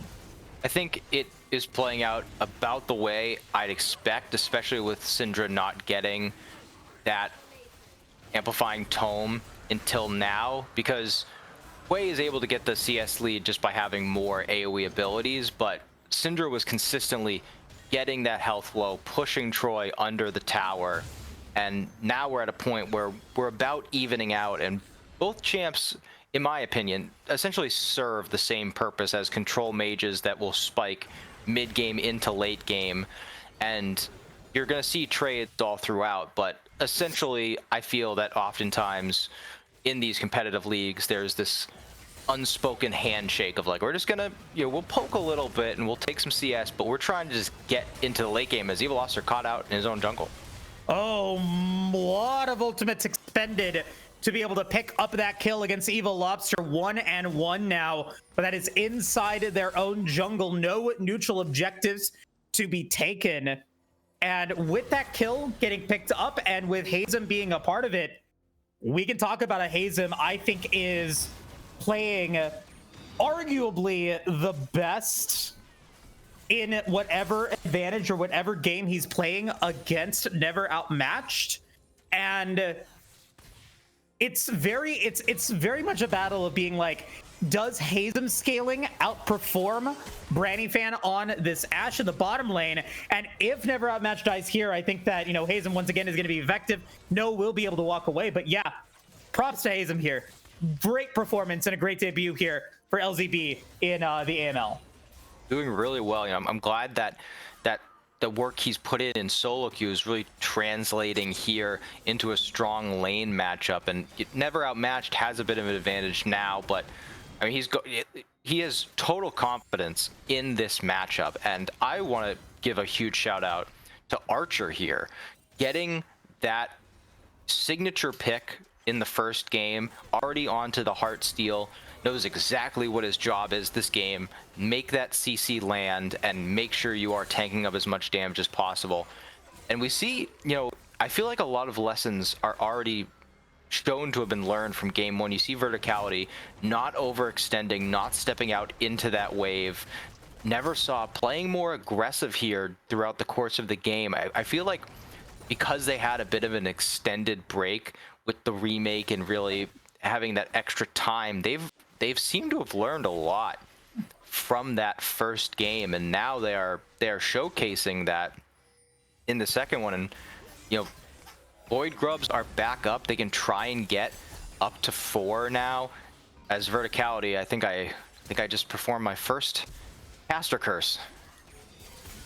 Oh, I'm not gonna give the caster curse to you for this one, Jack, because I think that has been a theme in this series. Verticality, I think, overextending and ends up causing their own demise. Gonna be set back a little bit there. The big development was that the Void Grub's going to be started here by Drop Dead Gaming, but not before Lane Zero Blizzard was able to pick up one of those Void Grubs in that exchange. So it is going to end up still being a 4-2 split going the way of Drop Dead. They were able to pick up that first dragon, but now we're going to get an overextension coming in from Troy. Eclipse and Archer now going to go up against them. True Shot Marauder is going to pop. Troy's going to get hit by all of that damage. Here comes the ultimate coming in from Kiwi. Kiwi with a huge flash forward and save on 2. Troy to stay alive. Verticality goes right back into the death zone, and Troy gets a double kill. But Lake, no mistake, it was Kiwiism that facilitated that. Oh my god. Have a taste of your own medicine. They say, you want to try and get a pick on one of our guys? We are going to wait you out. Incredible cleanse, the movement by Troy, knowing that he had his team there, knowing that the Leona Sejuani combo did not have nearly enough damage to take him out. There was so much to love about that fight if you're a DDG fan. He got kind of covered up, but Evil Lobster landed the stinger and pulled Sejuani into the Ash Arrow to extend that CC.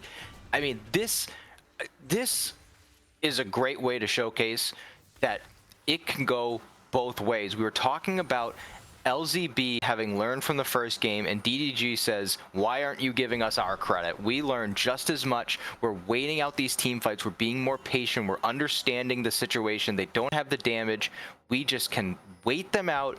And Kiwi, once again, showing that he is a playmaker. It doesn't matter what you put him on. If he's on Alistar, if he's on Milio, put him on Yuumi, he is going to make game-changing plays with his decision-making. And as we come to a bit of a reset, with these items being completed across the board, now you go into a Mountain Dragon where DDG can get onto 2 with whichever soul will come up, and they have all their items. Milio is stacking those gems, one on top of the other on top of the other. Kiwi understanding this champion's strength comes in its kit. I don't need any of these damn completed items. Just give me more time. Gotta be thrifty when you're a support on the Rift. As Verticality once again taking a huge amount of damage there. Talking about items completed, Heartsteel's completed for both junglers, but we are going to get a play here. Never outmatched, going to get the auto attack against Hazem. Will win in that solo 1v1.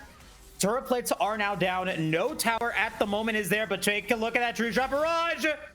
Oh boy, that's that 0 and 2 stat line coming back to haunt you, Jack. Yep. I mean, that's what it is. You don't have that damage. Even with the Triforce, even if you did have more completed, it's just not a very high damage item to have a start on.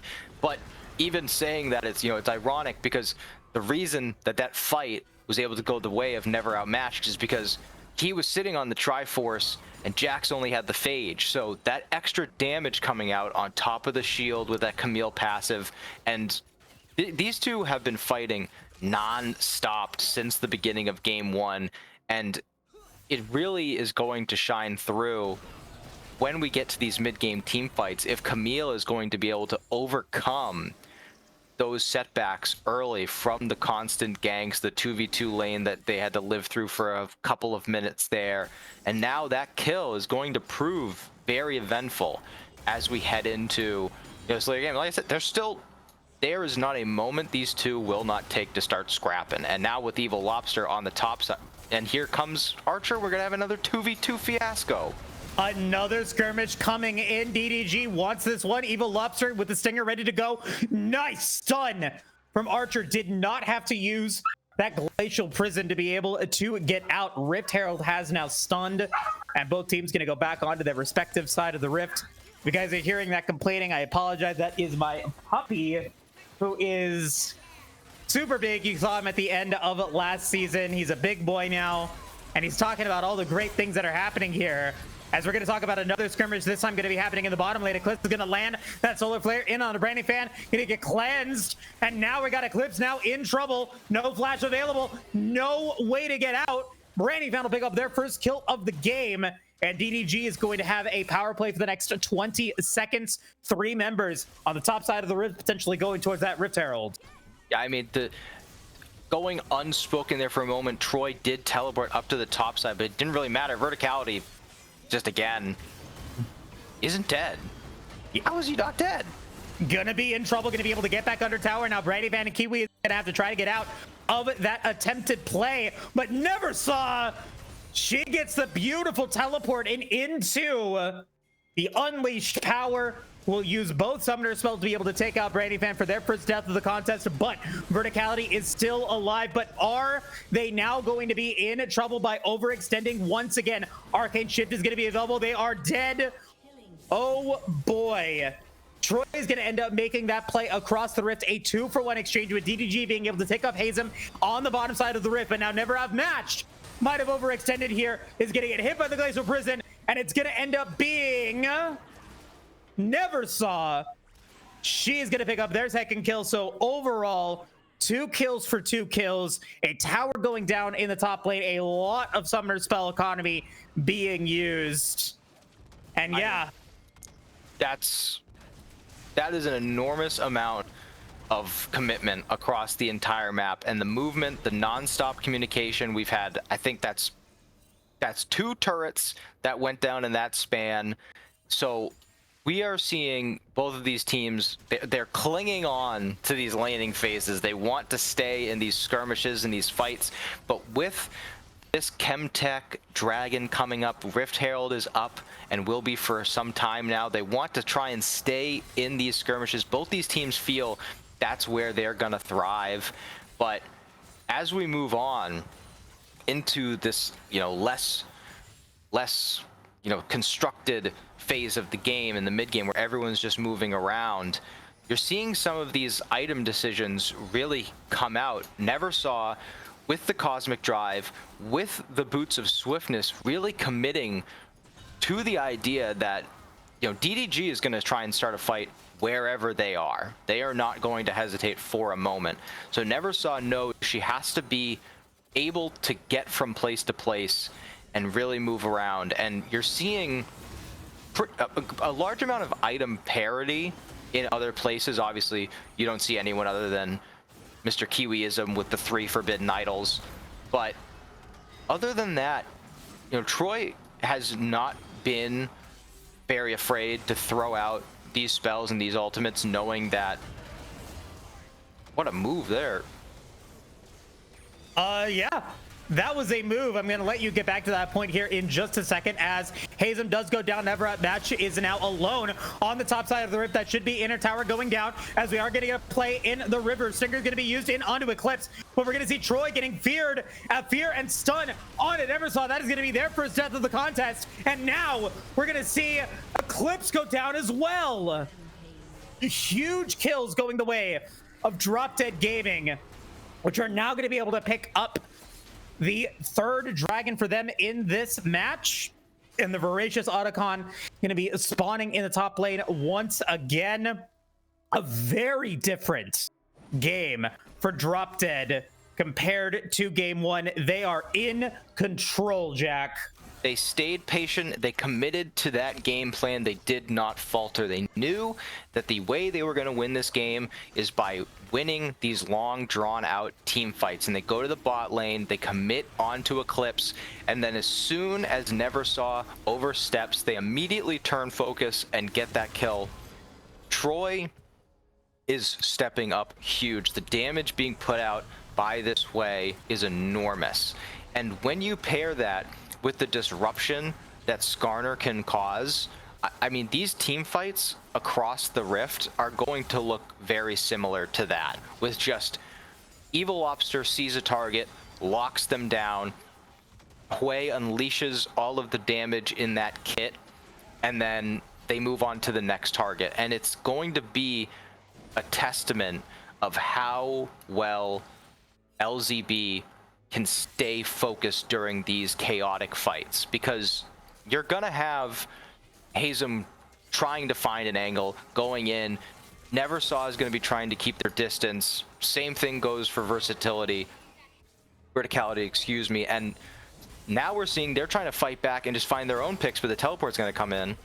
And that's going to be Troy. 4 and 0 damage now coming in. The Hexacle into this fight a little bit longer. Troy's going to get a little bit of extra movement speed there, but it's not going to be quick enough. And Troy using Flash. Eclipse is there. Kill is going to go the way of Lane 0 Blizzard. That is going to be a shutdown, and that money in that chaos, I think, going to the wrong member. I would have preferred that go to Hazem, but still, 2 members, your mid laner, your solo laners are now dead for the next 20 seconds at least for Drop Dead Gaming, and Drop Dead Gaming is still trying to be aggressive. You're going to try to get a little damage in on to that mid tier 1 tower.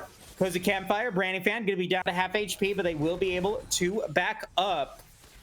And so we now are in a situation where Lane 0 Blizzard, are they getting a lot of effectiveness out of those 2 members dead? And with the fact that they're getting so much damage in the bottom lane, I think that they will.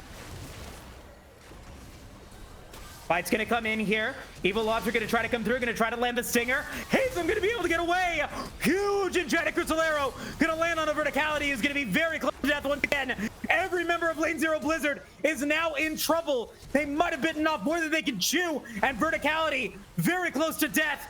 Never Outmatch is gonna be able to take out verticality, and Eclipse is gonna fall as well. That is both bottom lane players dead. And now Drop Dead Gaming gonna move towards the top lane and looking to get some neutral objectives of their own. I mean, an incredible showcase of each team's mental fortitude. You see earlier, DDG end up overstepping. They lose sight of that patience that's going to be what wins them this game if they can win. And then, before we even have time, because of all of these skirmishes, they readjust and they find a fight that works for them. They land their CC and they understand, even though these health bars are low and we're chasing underneath turrets, we have to keep the chase going. They're never going to be able to turn this. They keep the gas pedal going. And now you see they're able to actually gain tangible leads off of those kills. Unlike that first time we pointed out, they get the Otacon, and now the freedom that's going to allow them with a minute 30 onto Soul Point. That is going to be huge as the Enchanted Crystal Arrow comes out. Brady Fan going to drop that Enchanted Crystal Arrow. It's going to land in on to Hazem, who's going to be slowed to Oblivion. Going to try to go into the waiting arms of Eclipse. Not quickly enough. That is going to be DDG picking up a top laner at a 40-second opportunity for them to get more lane pressure. I talk about lane pressure because we saw teams in last season really capitalize on that power, as Eclipse is going to go in with that Xenoblade. This is a 4v5. Never Outmatch is going to come through, and Eclipse is going to go down. Troy's going to get that kill, and now comes Never Outmatch. Great Exec Ultimatum going to force verticality and Neversaw back into the fight, and we might have our first ace of the AML Winter 2025 splits. And there it is. Big wins for Drop Dead Gaming. They get the ace, they get the revive on to Troy, and they're gonna get an inhibitor. They might even be able to get more here, Jack. I think they're gonna go for more. Hazem's the only one up for another 2 seconds while Eclipse is up, but it's 10 seconds until they get one of their carries up, and so they're gonna go for the end. And I think that they're going to be able to get it. There goes Kiwiism trying to drive the Rift Herald right into the rubble of that tower. But it does not matter. A quick win for Drop Dead Gaming, who resurge out of game one with a dominant victory here in game two. And for me at AML and Septi and I, when we were casting in our previous seasons, we wanted to give that tough love, but we also wanted to be critical of players and say, hey, these are the things that we need to be able to improve. And there were a lot of things that lost lane or Blizzard's Blizzard that game, Lane Zero Blizzard that game, but verticality. 0 and 5 on this matchup, got caught out multiple times in that contest. The bottom lane of this lane 0 composition definitely being a problem here in game two, and going to potentially be a problem in this series. Yeah, they're going to have to try and get on the same page, because we know what we're going to get out of DDG's bottom lane. I've only been here for 2 games, and I can tell you exactly what you're going to get every single game.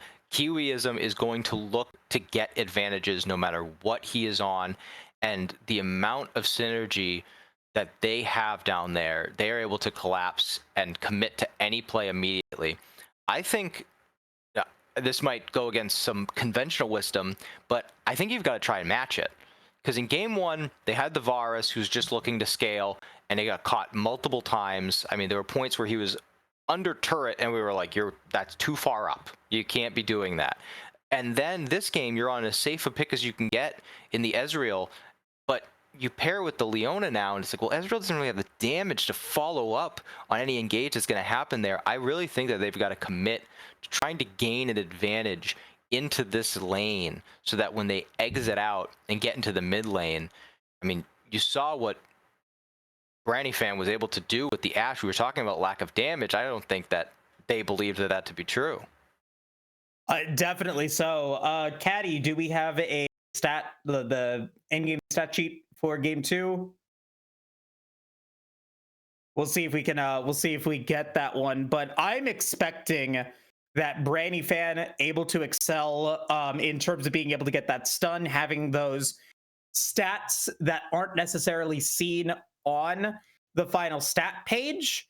But I think we're going to see on that final stat page huge numbers coming in from the mid lane. Troy on the way, being able to be unlocked. And hey, what do you know? Still having the most damage in the game was Brandy Fan at 20.1.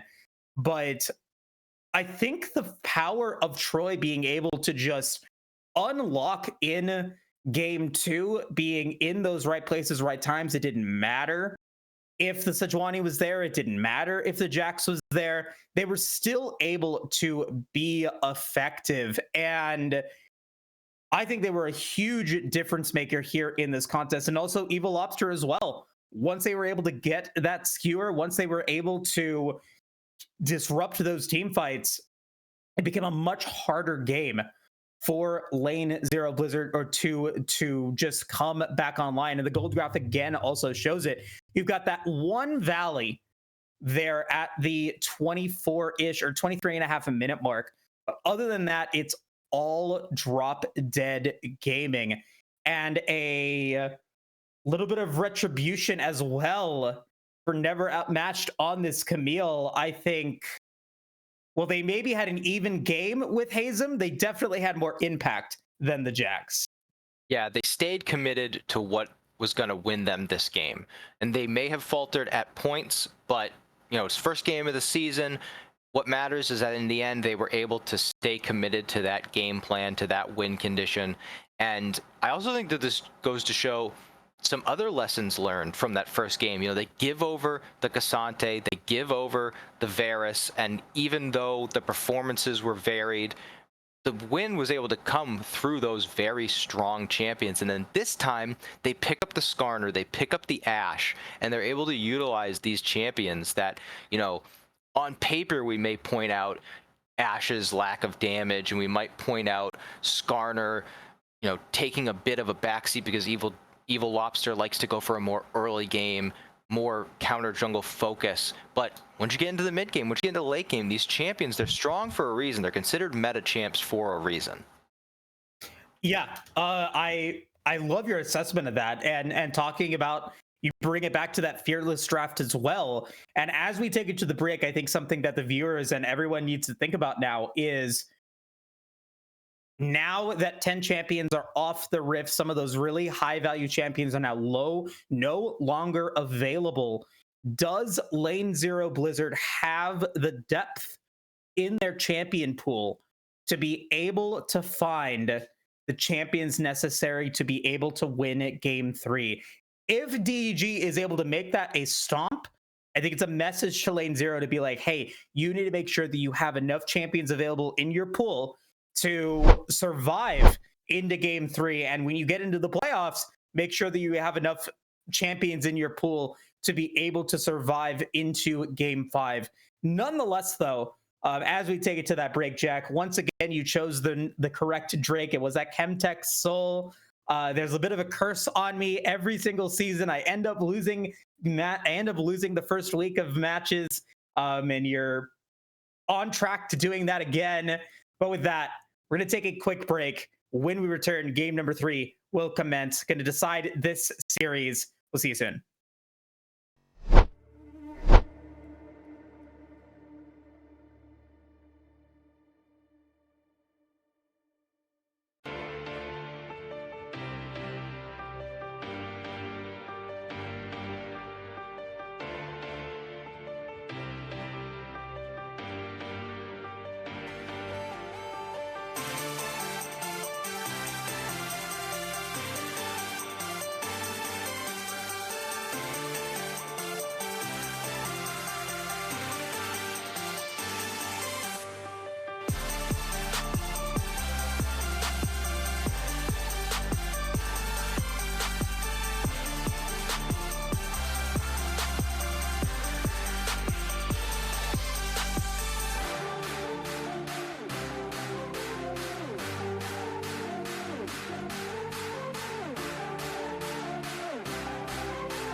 Welcome back, everybody, to the start of Game 3 here at the AML.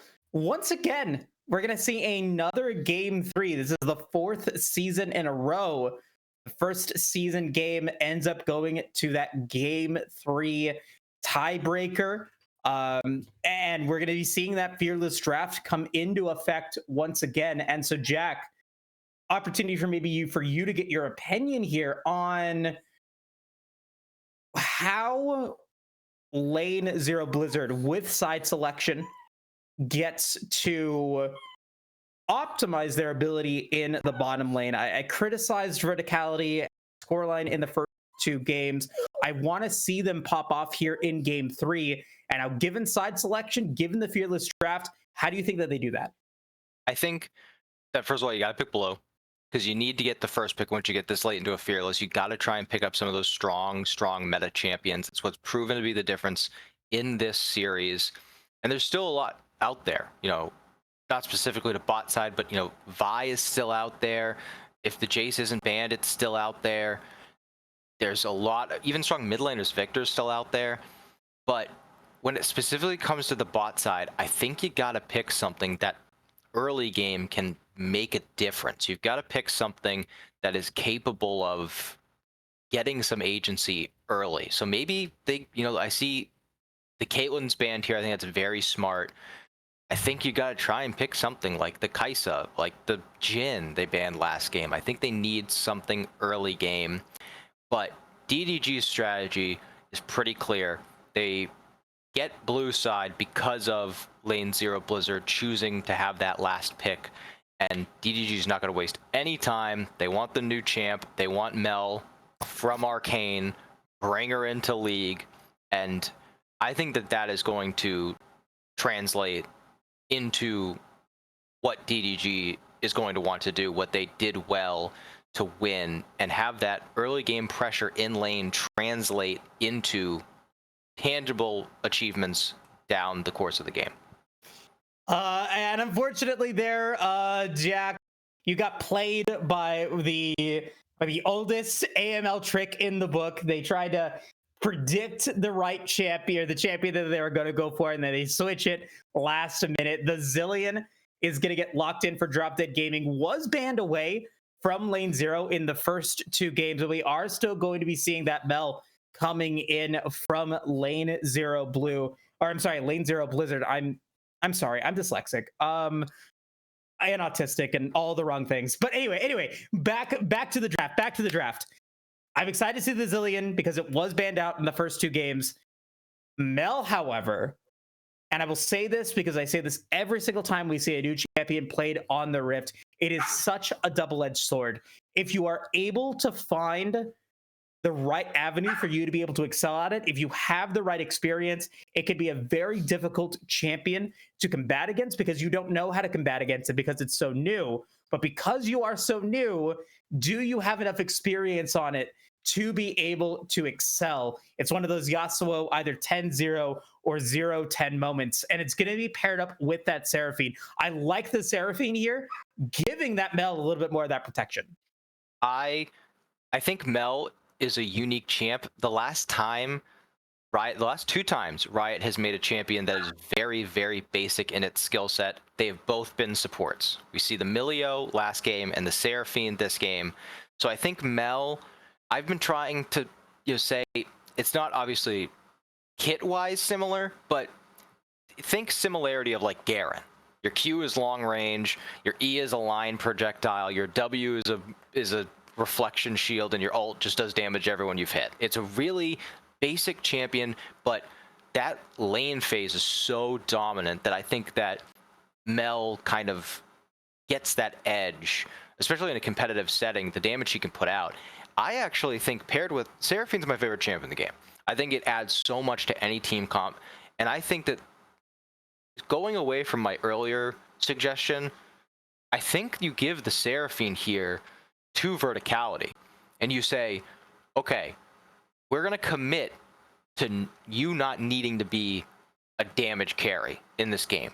You're going to play this very strong support who, when Wukong goes in and Mel chunks everyone, can just support everyone, power everyone up going through, and Zillion can take time and waste time, and Xin Zhao is going to be looking to waste time as well.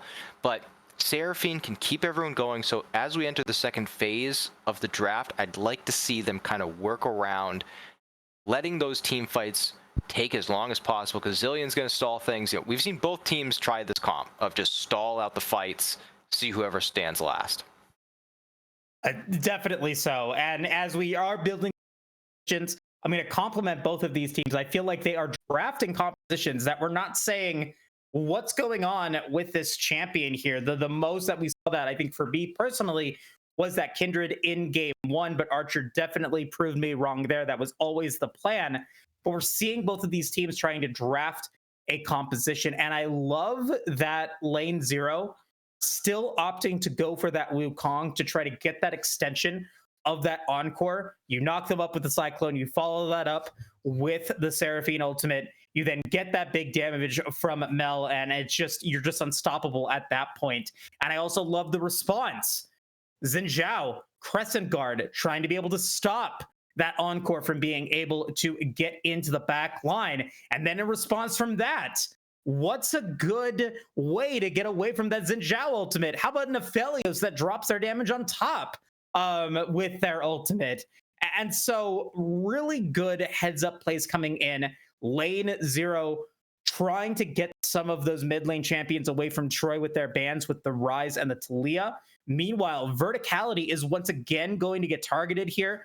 I think that they are believing that Verticality is going to be that R5 pick, but it's not. I'm sorry, it's going to be that Aphelios, sorry, the R4 pick. But still, you ban out two ADCs. You now are going to have the Aphelios, probably going to be paired with that Seraphine down in the bottom lane. What do you pair? What do you go up against that? You go for Kassadin and you go for TF Fate. Oh my lord. DDG, I think, is just expecting that they're going to be able to dominate 15 minutes plus. Yeah, they're picking comfort. They're picking champs they know they can lane on and they can dominate on. And I think Lane Zero Blizzard is trying to just stick to their plan going into this. And Aphelios is definitely going to be more competent in lane. You start out with that long range, and then you move into more damage, and then you get the CC. And I was going to say, what Lane Zero Blizzard needs to top this off with is tank. Because while, yes, Kassadin can become very strong, Twisted Fate can become very strong, Zillion is going to be doing a ton of damage, you're very heavily focused on that magic damage. And then what isn't magic damage, you're getting, a lot of AD. So there's no real tank. There's nothing to really stop you from just, like you said, Seraphine comes down, Cyclone comes down, and now the Maokai ultimate comes across. And how do you stop Lane Zero Blizzard from just wiping through your entire team without you really having a chance to even respond? I think the draft from Lane Zero Blizzard is much more well-rounded. And if DDG can continue the momentum from game 2 and continue to levy their stronger individual performances, that's going to be their key to winning.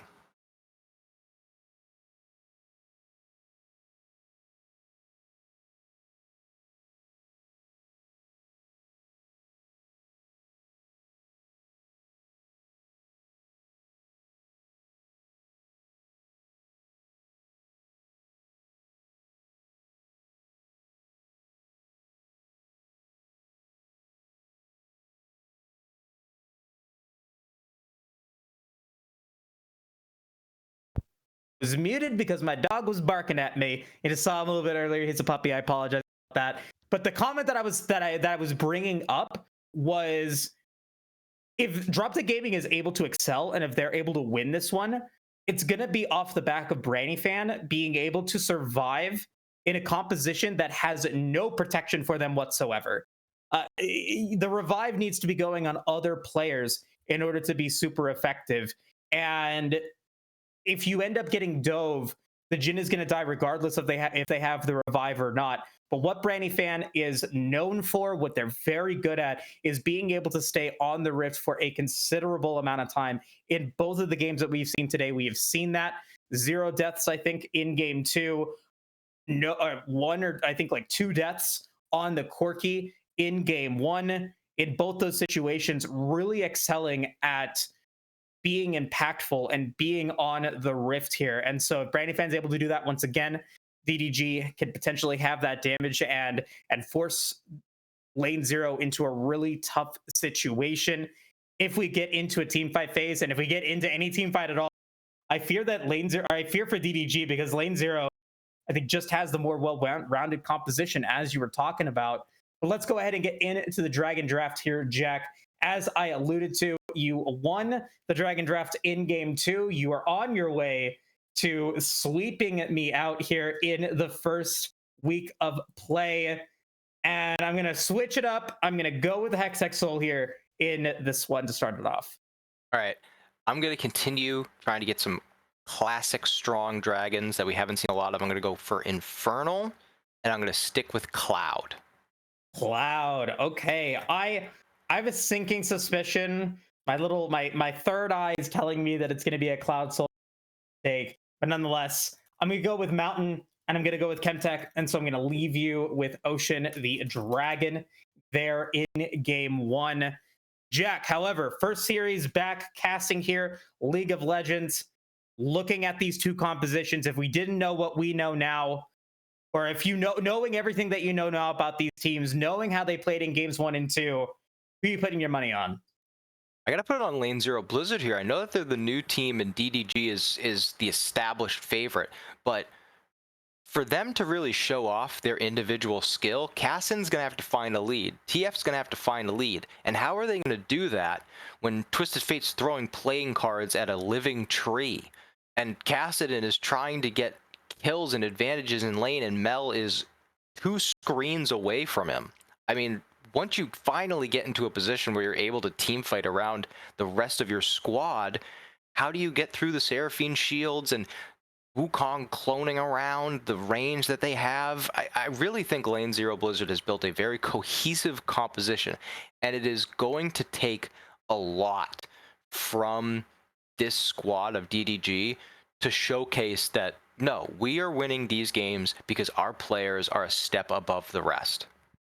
Oh boy, and I know that we break here. I know that we are in spectator delay, but I'm gonna caster hold us onto this, because I think we need to talk about this. We need to talk about this top lane. Never outmatched playing that Twisted Fate versus Hazem on that Maokai. I think that Hazem has had the better laning phase in this series. I don't know if anyone's going to be able to argue against that. Are you concerned? I think, and this, this is obviously anecdotal, I've seen a lot of Maokais gain themselves advantages. There's a sneaky amount of damage that can come out from that pick, and also the healing. It's rarely showcased in a solo lane now that it's so heavily used in the jungle. But I mean, I was half joking, but now as we seriously dive into it, I don't know how TF actually garners a measurable lead other than just levying, the ranged versus melee matchup that everyone in this situation gets.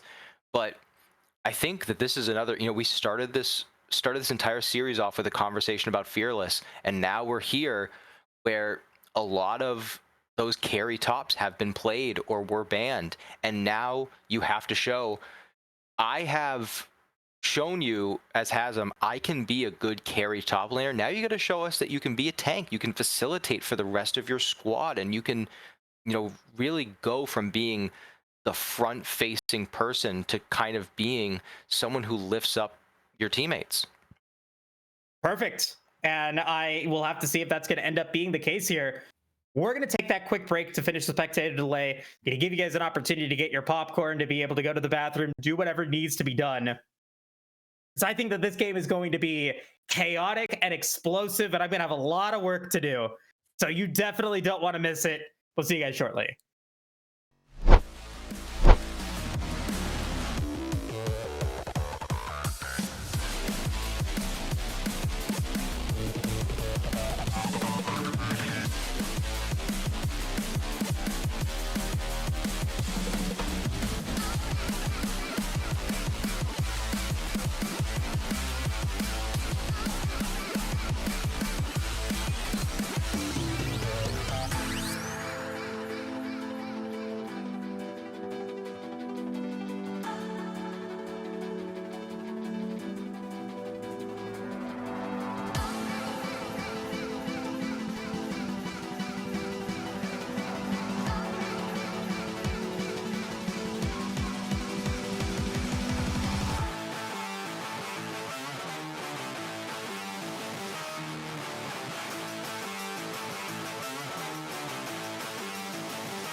Welcome back. We are entering into that amazing soundtrack here, popping off a Noxus and popping off what's going to be an exciting game 3. We've got one of those Noxians, the one from Arcane, coming in.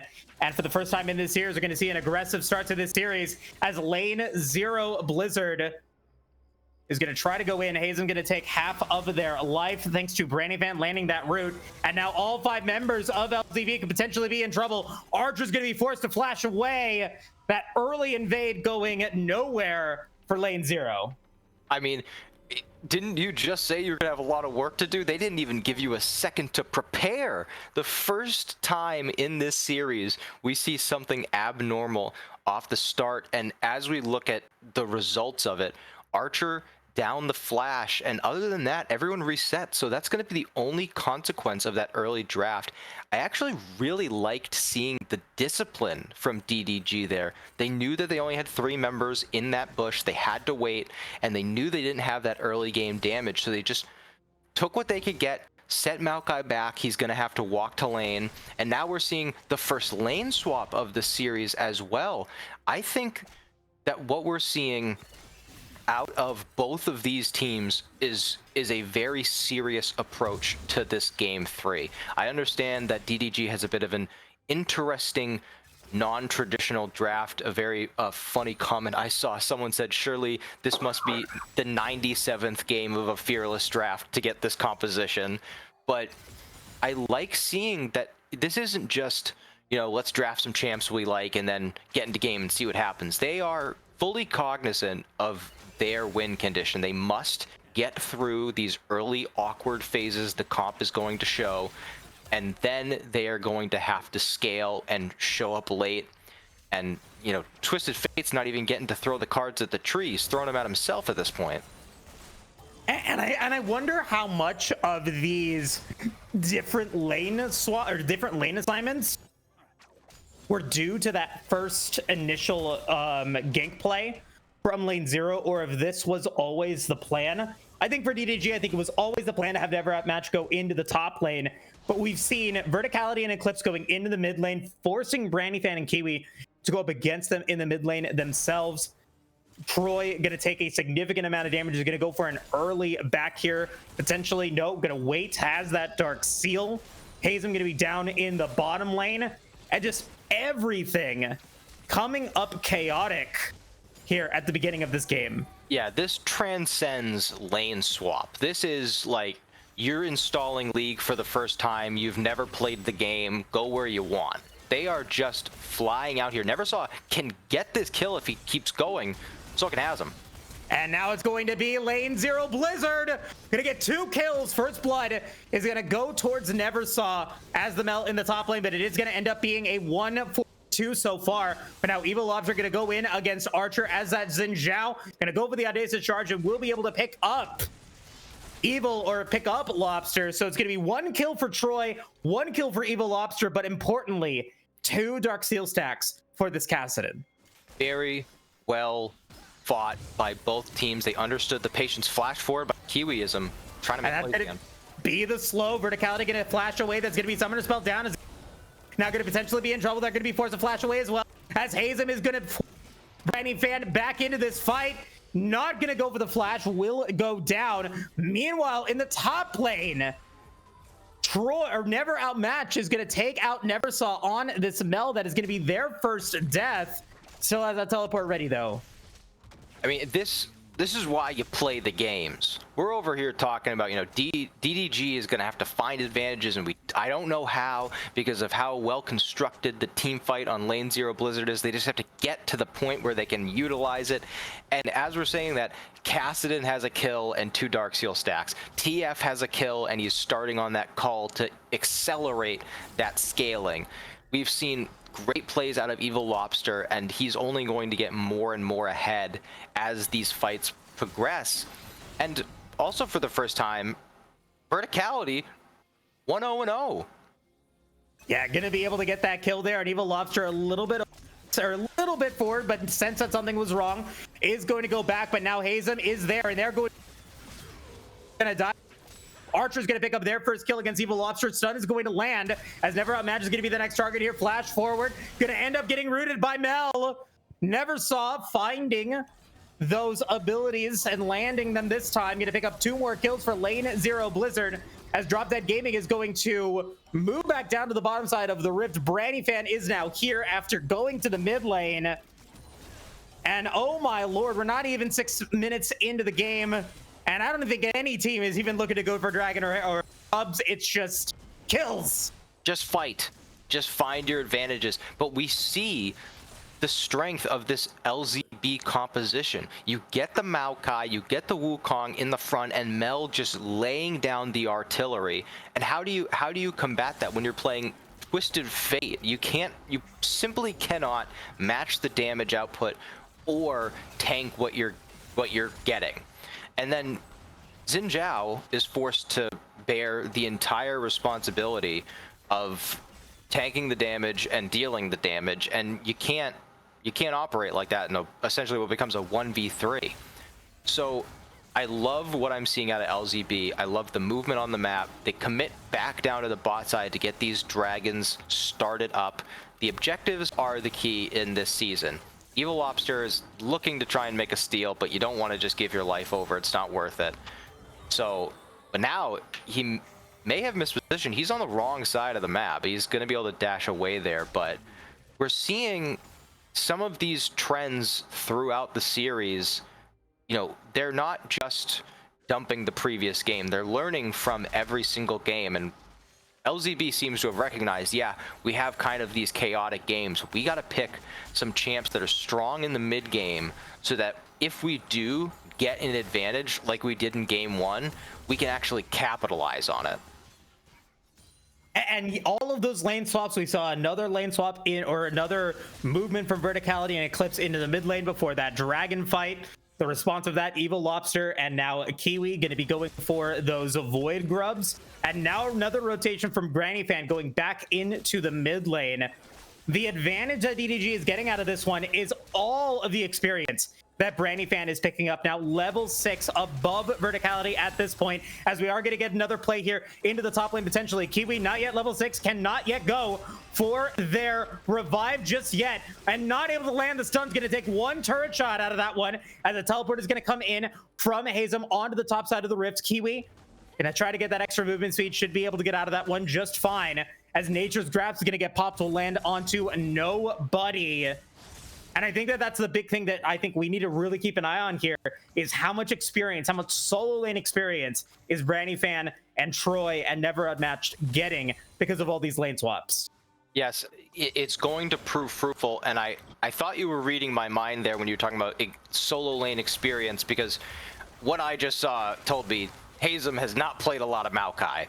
The Nature's Grasp coming out very late there, but I've seen enough to be confident in how it's going to play out. And you were also talking about experience earlier during the draft, as Never Outmatched has to hold on to that card knowing the reflection shield is there, but we see Neversaw seems to have a very good grasp of Mel, of the kit, of what this champion can do. And as we're talking about solo lane experience, when you look at the raw CS difference in the traditional mid lane matchup, Kassadin needs to start finding a way to try and accelerate that scaling. We talked about the Darksteel stacks, but we're still at 2. And there's been no real attempt to move the attention around that Kassadin to try and build it up. And we've seen a lot of attention trying to funnel some experience and gold into Twisted Fate's side of the map, and it's resulted in a long sword and swiftness boots. So that's not really going to prove that fruitful. So I think that they've really got to switch up their execution of this draft soon. Troy now going up against, I think they're up into the mid, or into the bottom lane against Hazem. We can kind of discern where the minion CS is at. Neversaw vastly outperforming Never Outmatched in the CS department, 85 to 64. 3 minion waves worth of gold in their pocket. And as you're talking about, Very little damage right now going in for DDG's top laner, instead looking to go for that utility. Did use that Destiny. I think it was just to be able to get back to lane. And first item also now completed for Verticality in the mid lane here. Does have their Moonlight Vigil available. Has the Infernum and the Gravitum available as well. Could potentially go for a root against Kiwiism and Branny Fan. Not going to go for it quite yet, but Branny Fan is being aggressive here. Slow is going to land on the Verticality, so that will back away now. But now we're going to see Troy going to be in a 1v1 against Hazen, but it could be a 2v1 against Troy, with Archer spending a lot of time now here in the bottom lane. Yeah, and I mean, if this lane swap was actually planned early game, having the Mel go into the TF, it's very smart, but I'll let you talk this. As we get a Cyclone coming in onto Troy, do they have enough mana to be able to get back under tower? No, not our shot, but Eclipse was there to assist if needed. Troy's going to go down, going to lose those Arc Seal stacks. Has the Malignance now picked up. And that's going to be a little bit of an advantage now for Lane Zero Blizzard coming online as the next wave of neutral objectives start to come up. 20 seconds remaining until the next dragon now spawns, and Evil Lobster is going to be on the top side of the rift. Never saw. Could potentially get hit by that Audacious Charge. Going to be forced to flash away. Yes, they will. Grubs are now spawned, and pings are going from DDG onto that neutral objective to potentially get 6. But they can give that with the amount of range that they have on this team, the amount of wave clear that's going to be put out by the Mel, by the Aphelios, even by the Seraphine with those enchanted Qs. They really are just looking to keep stacking these dragons. I mean, LZB is putting more commitment towards the Kassadin than DDG is. You're seeing all of the focus on DDG sway towards this top side, where, you know, what are you really going to get by continuing to attempt to get this Twisted Fate ahead? It's always going to be more of a supportive pick. And here's another dive attempt onto the Mel. Kiwi does have the revive available. Gonna get knocked up this time. That stun is going to confirm it, as Evil Lobster going to be able to survive. Kiwiism did not have to pop it, so they will have that available for another exchange. But Troy gonna be once again abandoned here to the bottom lane. The Clips is now gonna come forward, gonna see if they can possibly land a root here. No, they cannot, but they might be able to keep this turret alive, as Never Outmatched and Evil Lobster gonna be relatively low.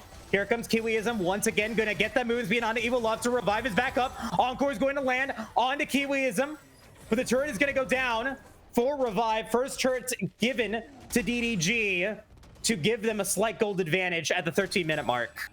That was just about the only way they were going to be able to justify all of this commitment to the top side. Being able to get that first turret off of the map with those 6 Void Grubs starts to validate some of the attention they were throwing that way. I think Eclipse might have gotten a little too overconfident about what the support Seraphine was able to do with the items that they have. You know, I think as we get into this next kind of lull, as we wait for the Rift Herald to spawn, you're seeing just kind of a return to what this specific game has been, where Hasm is just keeping Troy occupied, not allowing DDG to focus around it, and the rest of the team is just really just focused on trying to get out of this laning phase.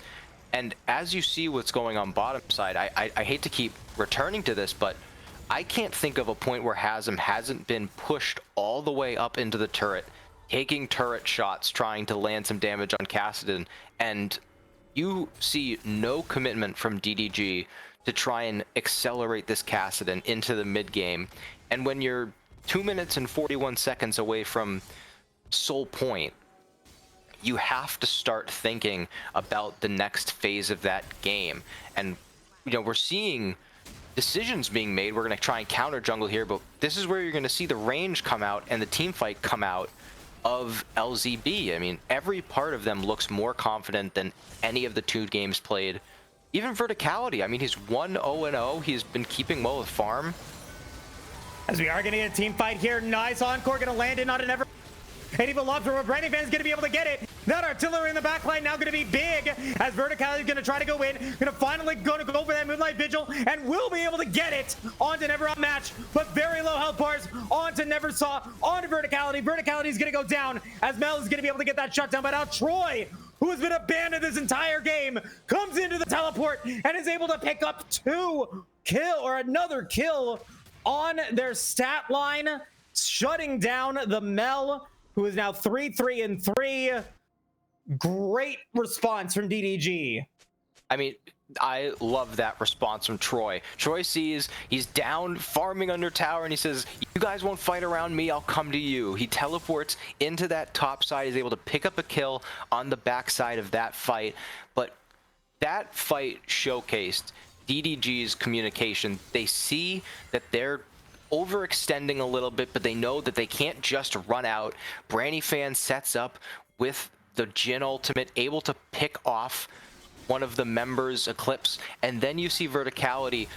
We were hyping him up at the beginning of this game. He hadn't fallen behind, but he mispositions just a little bit, ends up getting caught. But before he dies, is able to get some of the kills. I think now, with this Rift Herald getting picked up by LZB, as I'm praising DDG for their commitment, I think I have to swing back that praise to LZB. They're not being flustered by these slight falters in their gameplay. They're just sticking to, hey, we've got to get out of these lanes. We've got to get into the team fighting phase, and we're going to do that by picking up Rift Herald. Evil Lobster gonna go up against Hazem, the wealthiest member I think on the team right now. 111 CS traps is gonna land in onto Evil Lobster. The revive is still available as Kiwiism is trying to wait in range for it. Evil Lobster going to be able to get that revive, but now they might be the one that goes down as Never Out Match is gonna go for that inner tower. Evil Lobster gonna be very low, but not yet dead. Evil Lobster doesn't die. Brannyfan gets some good curtain call shots as Archer's gonna be able to pick up that kill against the Jhin. Troy's gonna be able to pick up that kill against Neversaw. And Archer's still alive, gonna be able to get a double kill themselves to make it a 3v2 exchange so far. Make it a 3v3 exchange. Make it a 4v3 in favor of DDG as Never Outmatched gonna pick up their 4th kill of the contest. Hazem still very strong right now. 3-1-4 will be the only survivor to back away as DDG will now go to tower, picking up more money for their carries. I mean, when you see a fight end like that and the only surviving member is a full health Maokai tank top, you know that something went wrong in terms of communication. Hazem has to be in that fight in the front lines. You saw so much time wasted by Evil Lobster in a 1v4. Mr. Kiwiism is just sitting on the boundary waiting to revive him, as you pointed out. Goes back in to put himself in danger, to put down the double bomb, to get the stun once the revive comes through, knowing we just have to wait. Troy's gonna get here, Brannyfan's gonna set up. And now Kiwi does have another revive themselves. Do they use it to be able to get that extra health back? No, they do not. They back out of this one. A little bit of blind checking there is going to force Kiwi out of this fight. No neutral objectives are available right now as they find the route in onto Troy. The route from Brannyfan does not land in onto Hazem, so they will be able to get out. But the big difference maker here, at least in the last 2.5 minutes, was Hazem. I think putting value into those 3 kills. They were able to deny that dragon going down for DDG, and now lane 0 Blizzard is 1 dragon away from being able to get that Ocean Soul, which also, Jack, gives you the 3-0 sleep against me. Nicely done to start things off in this season. That's what we're looking for here. Mel comes out with the big damage, isn't able to get the execute onto Twisted Fate. I want to be as right down the middle, because I started out that last recap by saying, hey, Hazem cannot be the last member standing. He does a good job of preventing that Ocean Dragon from being taken. But then the very next fight, they look for a pick, they find it. Hazem is the first one in to lock down Troy. And they might not get the kill, but these skirmishes are what they need to keep looking for, because you can't just sit back and let Troy farm up, let the Twisted Fate keep farming. It's an AD Twisted Fate, so he's just gonna want to keep getting more and more items. Then all of a sudden Destiny hits, there's nowhere to hide, and he's behind your carries lighting them up.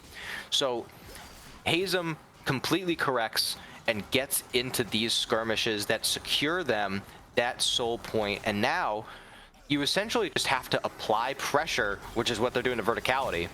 Oh, Verticality gonna be forced to flash away once again as now teleport's gonna come in from from Hazem. Gonna land that root in onto Kiwi, but is now gonna be in trouble themselves. No stun going to land in from Kiwi, but they are able to get a significant amount of damage in onto the Twisted Tree, and Nature's Grass gonna land that root in on Neversaw, is gonna be the target. Can Kiwi get the revive? Yes, they do. Encore gets no one because Never outmatches dead, and now the curtain call. Gonna try to get another shot in on Neversaw. Gonna get slowed. Audacious charge in onto the Mel. Gonna be Verticality going down. The one that started this entire exchange makes it a 1-for-1. Or makes it a 2-for-1, sorry, as Hazem does die.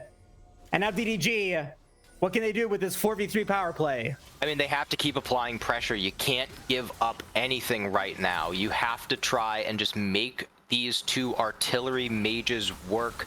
They are just clearing this wave out. There's nothing to be gained. They don't have enough health or damage to take on the Otacon. Troy is looking to pick up something more, though. And we'll see if they are able to get it. Yeah, level 12, not enough mana. Does have that Saros Embrace at the moment with 5 stacks on that Dark Seal. Is able to back off, so we are going to be able to get a full reset. And finally, we can take a breath here, Jack. 4 kills on Neversaw, 4 kills on Archer, but only 2 kills on Verticality. Yeah, they did a very good job of just accepting, okay, we overextended, we made a mistake, we didn't wait out all of those cooldowns that can make these fights so tedious. You have the revive coming out. Twisted Fate is able to stay at such a range with such knowledge with the Destiny, and then Hazem just overextends just enough to be under turret. Eclipse throws out the Seraphine ult while there's no one there because the revive is occurring.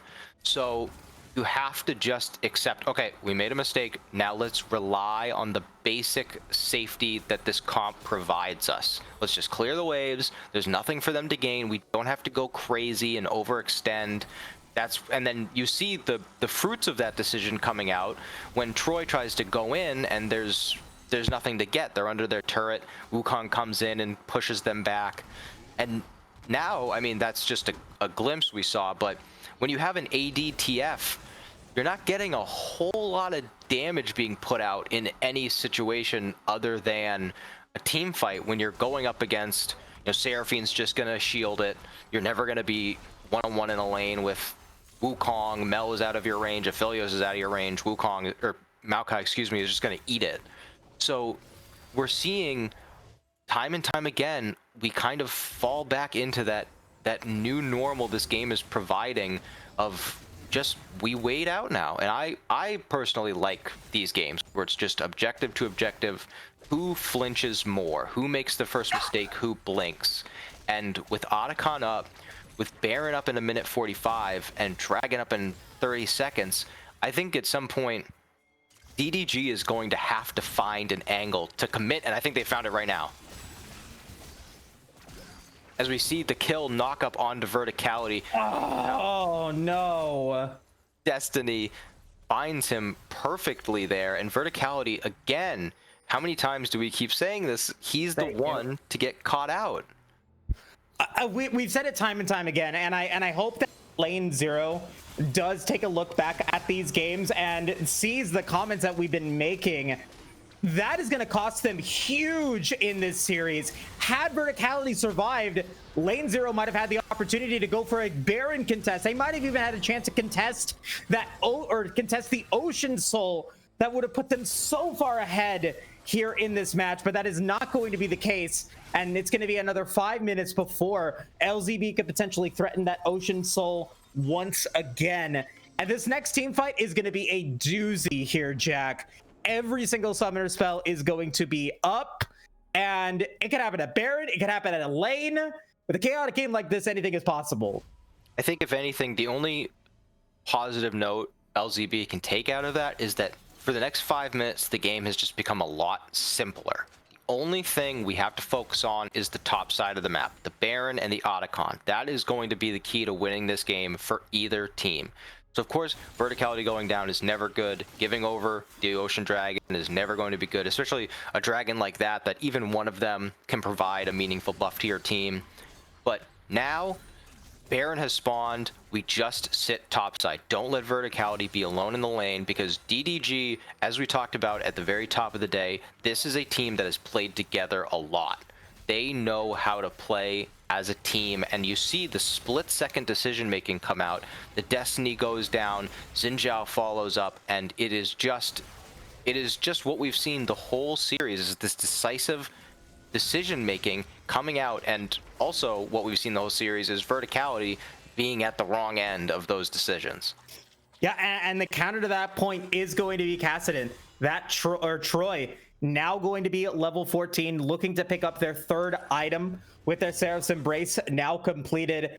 I think that, yes, it's good that the game is going to be simpler for LZB, but the clock is ticking. There is an expiration date on how long they're going to be able to be effective here, because once Troy reaches level 16, once they're able to get that big magic damage with that Rabadon's death cap, it's going to be so difficult for LZB to be able to contest against that, even with the healing that Eclipse is able to provide. Yeah, because when we talked about the range and team fighting that LZB had, that was not taking into account a tanky, full mana, enormous damaging Kassadin just flashing all over your backline, all over your damage. It doesn't matter how long range Mel and Aphelios are when Kassadin is right in your face, like you said, with that Rabadon's death cap, with that 3-level ultimate. And so now you have to kind of, it's kind of like the opposite of what teams are generally advised to do. You got to kind of ball up. So if Kassadin does decide to go in on Verticality or go in on Neversaw, at least you have the ability to hit Kassadin as well. But what makes me nervous about that outcome is we haven't really seen that ability from Verticality to position in a way that does not put himself at risk.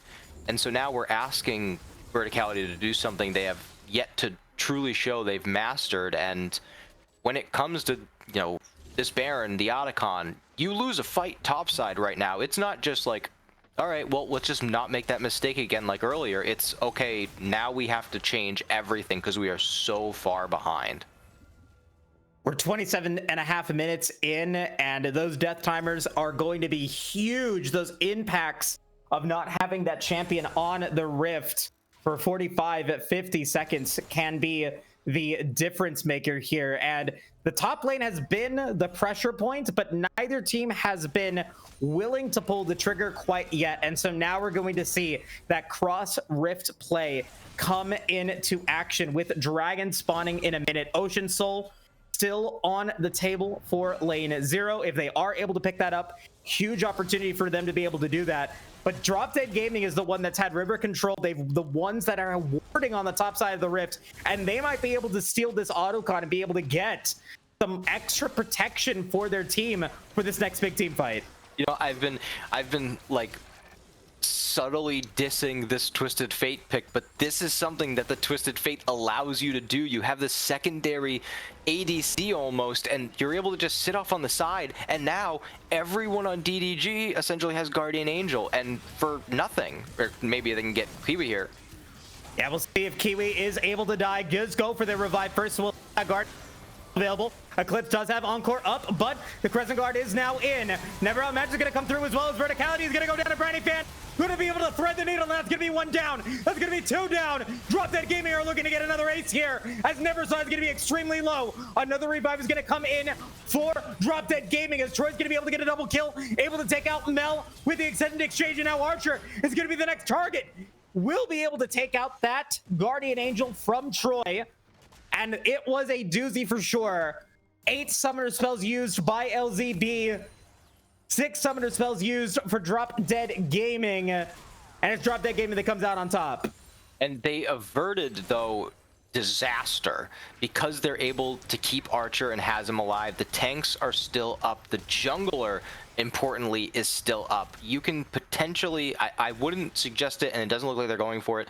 You could have contested the dragon. That is not the worst outcome you could have had, but what it is a scary reminder of where this game is headed, as we look like we're to just have another fight. Yeah, and no Nature's Grasp fight yet for Hazen. About to be off cooldown. Can they get it out in time? No, they cannot. Troy's going to be able to take out the Maokai right as that ultimate was going to be available. I don't know if it would have made much of a difference, but now Hazem is dead for 40 seconds, and you've got 2 Ocean Drakes available for Drop Dead Gaming as Troy is going to be looking to go for that angle. Stun's going to land in onto Eclipse as Evil Lobster is going to be able to take out the Seraphine. No Encore used, as now Archer's going to be the next target. Never Out Match is going to be able to get revived from Kiwiism, and now we're going to see another kill getting taken for Drop Dead Gaming as Evil Lobster will pick up Archer. Verticality will be able to take out Troy to get something back out of that exchange. Can they get out Kiwi? Very close to being able to do so. I don't know if Kiwiism survives, but it does look like they'll be able to get the movement speed to get out. But what will not survive is Lane 0 Blizzard's Nexus. An inhibitor will go down to the mid lane, and now DDG could potentially go for Baron. It's too little too late for Verticality to make a play like that. An incredible shutdown onto Troy, but we've been talking about all game, talking about the scaling on DDG, and the talk is over. We're here. Troy is an unstoppable killing machine, and with the whole team having a GA, it was impossible. But we still, now at a point where the Otacon is passed, you still have to deal with the fact that everyone on their team could potentially have that revive put on their head. You have to deal with the fact that Evil Lobster and Brannyfan can put out a ton of damage, and killing them doesn't at all address the Kassadin that's destroying our 2 damage sources. And it does seem in that team fight, some of the disjointedness of maybe some players playing champs they're not used to coming out. I talked early about the Mel having somewhat of a simplistic kit, but in that fight, never saw use the ultimate without it really having affected anyone, without her stacks being on anyone. Hazem, you see going forward without being able to use the abilities is what kicks that off. So with this Baron fight coming up, Troy is in the back. He's spotted though, they're gonna try and collapse on him. Does not have that Seeker's Arm Guard, but he's able to get a huge amount of damage. Kiwiism going to get Encored back in and will end up being resurrected. But take a look at an ever outmatch, looking to be able to get another inhibitor down, and they will be able to do so. The backs are going to come in from Hazem only, and that is an AD Twisted Fate that is able to take 1 Nexus tower down. And now here's Lane 0 Blizzard trying to be able to get a reward for this overextension here from DDG. Curtain Call is going to land, a little bit of damage in onto Eclipse, a bit of damage coming in onto Verticality, but it is going to end up going to Lane 0. But are they going to be able to get out of it? Oh my lord! Big shielding coming in from Eclipse as Never Out Match is now here. Verticality is going to go down. We'll be able to take out Verticality. But that is going to be all 5 members in the extended engagement dying to Lane 0 Blizzard. 4 members of LZB are going to have Baron with Dragon spawning in a minute 30. The rest of this game is going to be played on a knife's edge. Inhibitors both down.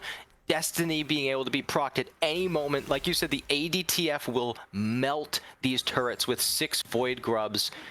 This has to be perfectly played, and from Troy you got the exact opposite. He was trying to set up that deep flank, but doing it on vision while he's charging up that ultimate means he can only use it once or twice once he gets caught.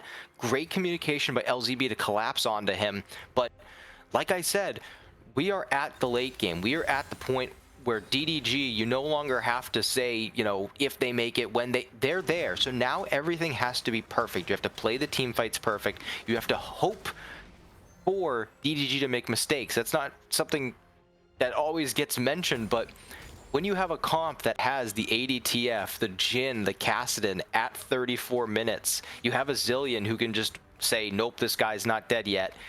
You don't just have to play perfect, you have to get lucky. So we need to see perfect execution to not only win these team fights and try and finally secure this Ocean Soul, but prevent Twisted Fate from just, or even Kassadin from just shifting all the way into your base and destroying these turrets to end the game.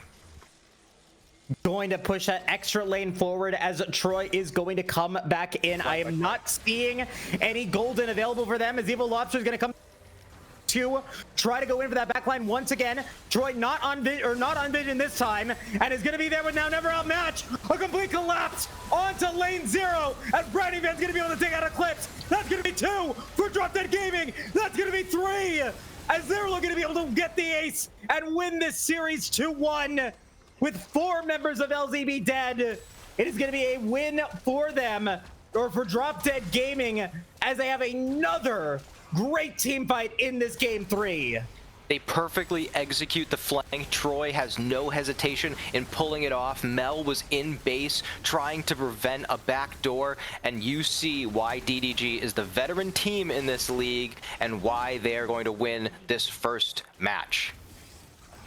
Yeah, great performance there, as the Nexus will now inevitably fall. 11-5 stat line from Troy.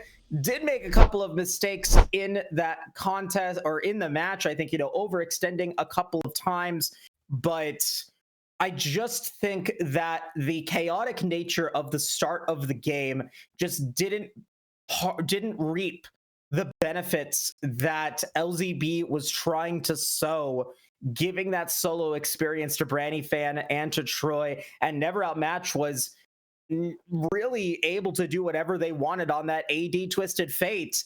You have huge numbers for damage done by 4 members of Drop Dead Gaming. All of it is phenomenal, and they're going to end up winning this series 2-1, getting their first win in the Ionia division.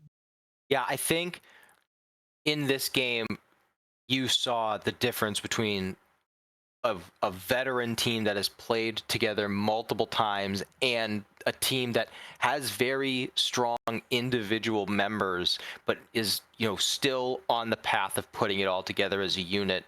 Because Harem, all we know from him is he's a strong carry player, and then you get the new champion coming out, and it's just not yet perfect at a competitive level for the experience wise, and that just ends up being the difference, because you see that we were 15 minutes into this game pretty even, and then it just kind of, the point in the game where LZB was supposed to have the best chance of gaining a meaningful lead is the moment that they start to slip. Yeah, I definitely agree there. Like, it's one of those situations where I don't played poorly. I think that she played pretty well in the early game, disrupted a lot of those potential ganks, was able to get a couple of kills. But when it mattered most in those late game team fights, you've got to be able to use the kit to your fullest effect. And I don't really think we saw those, what are the stacks? The stacks that she builds on opponent's call. I'm still learning the champion, but getting all those stacks and being able to get those executes, I don't know how many of those executes we actually were able to witness. And I think that was attributed to just not really understanding what Mel needs to do in compositions. And even when you were able to get big damage, Kiwiism, who was banned out of the Zillion in games 1 and 2, able to play it here in game 3. I think having some phenomenal revives. I don't think a single revive went unutilized except for onto Kiwiism themselves. I think it's just an all-out great performance coming in from DDG. Yeah, and I said it at the beginning almost as a joke, but like, this is why you play the games. The draft is the draft. That sets you up. But it doesn't matter, one team wins draft. That's not necessarily going to translate into a one game. Troy has confidence in this Kassadin pick. Kiwiism was banned out of the Zillion. He finally gets his hands on it. And the execution on the Rift is what ends up making the game. And you said it well. Never saw played well. But when you're in these late fights and you have a level 16 Kassadin with full items, you need to be perfect in a competitive setting where there's so much communication available to really win these moments where it's not just you trying to perform at your highest level. It's you and 4 others against 5 others, all of which are trying to show out in this debut for the AML. Absolutely. And thank you to the Aegis staff. Thank you to Watercat in particular for getting the support of Drop Dead Gaming. Mr. Kiwiism coming in. Kiwi, welcome. Hello, hello. Hello, back again at Hello. the post-game interview.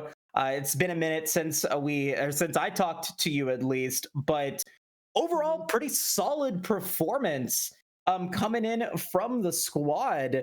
But I want to bring up, that game one, lane 0, I think getting a lot of high priority picks. You guys end up falling short in that one. Was it strategy to give LZB all of those priority picks in that first match, anticipating the Fearless draft? Not really. I think we just kind of messed up. We didn't ban Kindred. Yeah, like I think if we ban Kindred, our team comp is like we just win. Okay, yeah, fair enough. And so now I'm gonna do my actual question here as we get into this one. Kiwi, you and your bottom laner have played in several seasons of AML. What has been the difference between last season and this season? What have you guys potentially? Oh, I've never actually played with Brandy. Yeah, but I mean, you played against, you've played with so many other, bottom laners, and I guess so then I guess being a little bit more specific, then what do you think you worked on in the off season to improve your support play? Oh man, I had a really rough last season, last few splits where I didn't play. Honestly, I wasn't playing to my best. But also bot lane changed a lot because I was always win lane, win game type of player, but that just doesn't exist in League anymore unless you're ganking or lane swapping or whatever. So it took me a while to relearn just running around the map like a buffoon and just trying to make plays. Especially when I play a lot of utility supports. Yeah, we saw a lot of that. We were commenting on, going from the Alistar pick to the Milio and saying, well, we saw a lot of want to make plays. How are we going to see that on Milio? And then you're just walking them down under turret, autoing them to death. And to do that, it takes a lot of cohesion. So tell me a bit about the confidence within the team, because you go down 0-1, but the attitude seemingly didn't change at all going into those next two games. I think everyone in our team has played competitive for a long time, so we're used to best of 3s, best of 5s, going down 1. It's just part of the game. It's oh, what did we do bad? What can we do better? We can have game plans set in place, and we just follow those, and we just kind of practice what we need to practice, focus on specific things to practice. I'm not gonna mention what, but and then just when it comes to game day, we just put everything together. I spoke earlier with your coach briefly. It seems like everyone on the team is very coachable, which is great traits to have in a competitive setting. But the only thing he really told me, he said, you can quote me on this, AD diff. So I want to know, we were focusing a lot down on that bottom lane. What did you notice when it came to Ranny Fan this game and what he was able to showcase? Brandy is always pretty consistent most of the game, and he's actually very nice to play with because I can just leave. Like I said, I like to leave lane a lot. And if I know it's a lane where they're not going to get dove, you're not going to see me. I doubt I'll be bot lane a lot. And then he does a good job of just farming and staying in the game and getting items and knowing when to fight. But obviously it's a 2-part lane, all right? And I'm doing my job supporting him. I love it. And like you were talking about, you were roaming around the map, and I think that was really accentuated on how game 3's early game turned out. It was chaos for the first 12 minutes of that game. Lane swaps, everyone rotating, felt like, minions were being dropped, experience was getting taken on your team there. But for you, Kiwi, how much of that chaos was planned on your end? How did you respond to that? And how did your team, I guess, capitalize on it? Well, I mean, it wasn't really planned. They did the lane swap originally because we picked the TF top and we had the Kassadin counter mid, and they didn't want to play against it, so they were just lane swapping. And I think we got the better out of it because our ADC was ended up being 2 levels ahead. And obviously I'm Zillion, so I can level Kassadin up, even though he was falling behind. or I can just level Gen up. I can level jungle up. It really doesn't matter if you kind of like fall behind early because I can just give you XP throughout the game.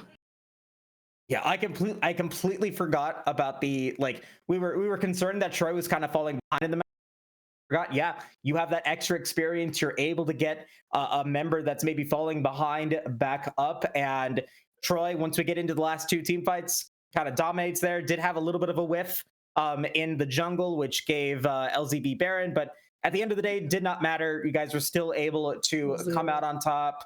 You guys had a phenomenal performance, really great series to watch coming in from both teams, but ends up being DDG's first match win here in the new season. Before we let you go, any final words? Go ahead. Yep. We were ranked 10th. They were ranked number 1. And I feel like the rankings are a little bit off on that one. Whoever made those power charts. And I'm coming back to AML and I'm still the best support in AML, so. I mean, it wouldn't be Kiwi and it wouldn't be an AML having that confidence. Moose is my biggest fan, so it's alright. Everyone's vying for that biggest fan spot. But I mean, you definitely were a fan of mine here in this series. Before we let you go, any final follow-up comments, any final words or shout outs that you want to give? I don't know. Shout out my team. Shout out Lesser for never being there, even though he's our coach technically. That's about it, I guess. Sounds good. Kiwiism, thank you so much for stopping by. Best of luck in your next game, and I'm sure we'll see you later on in this season. All right, see you guys. See you later. Bye-bye.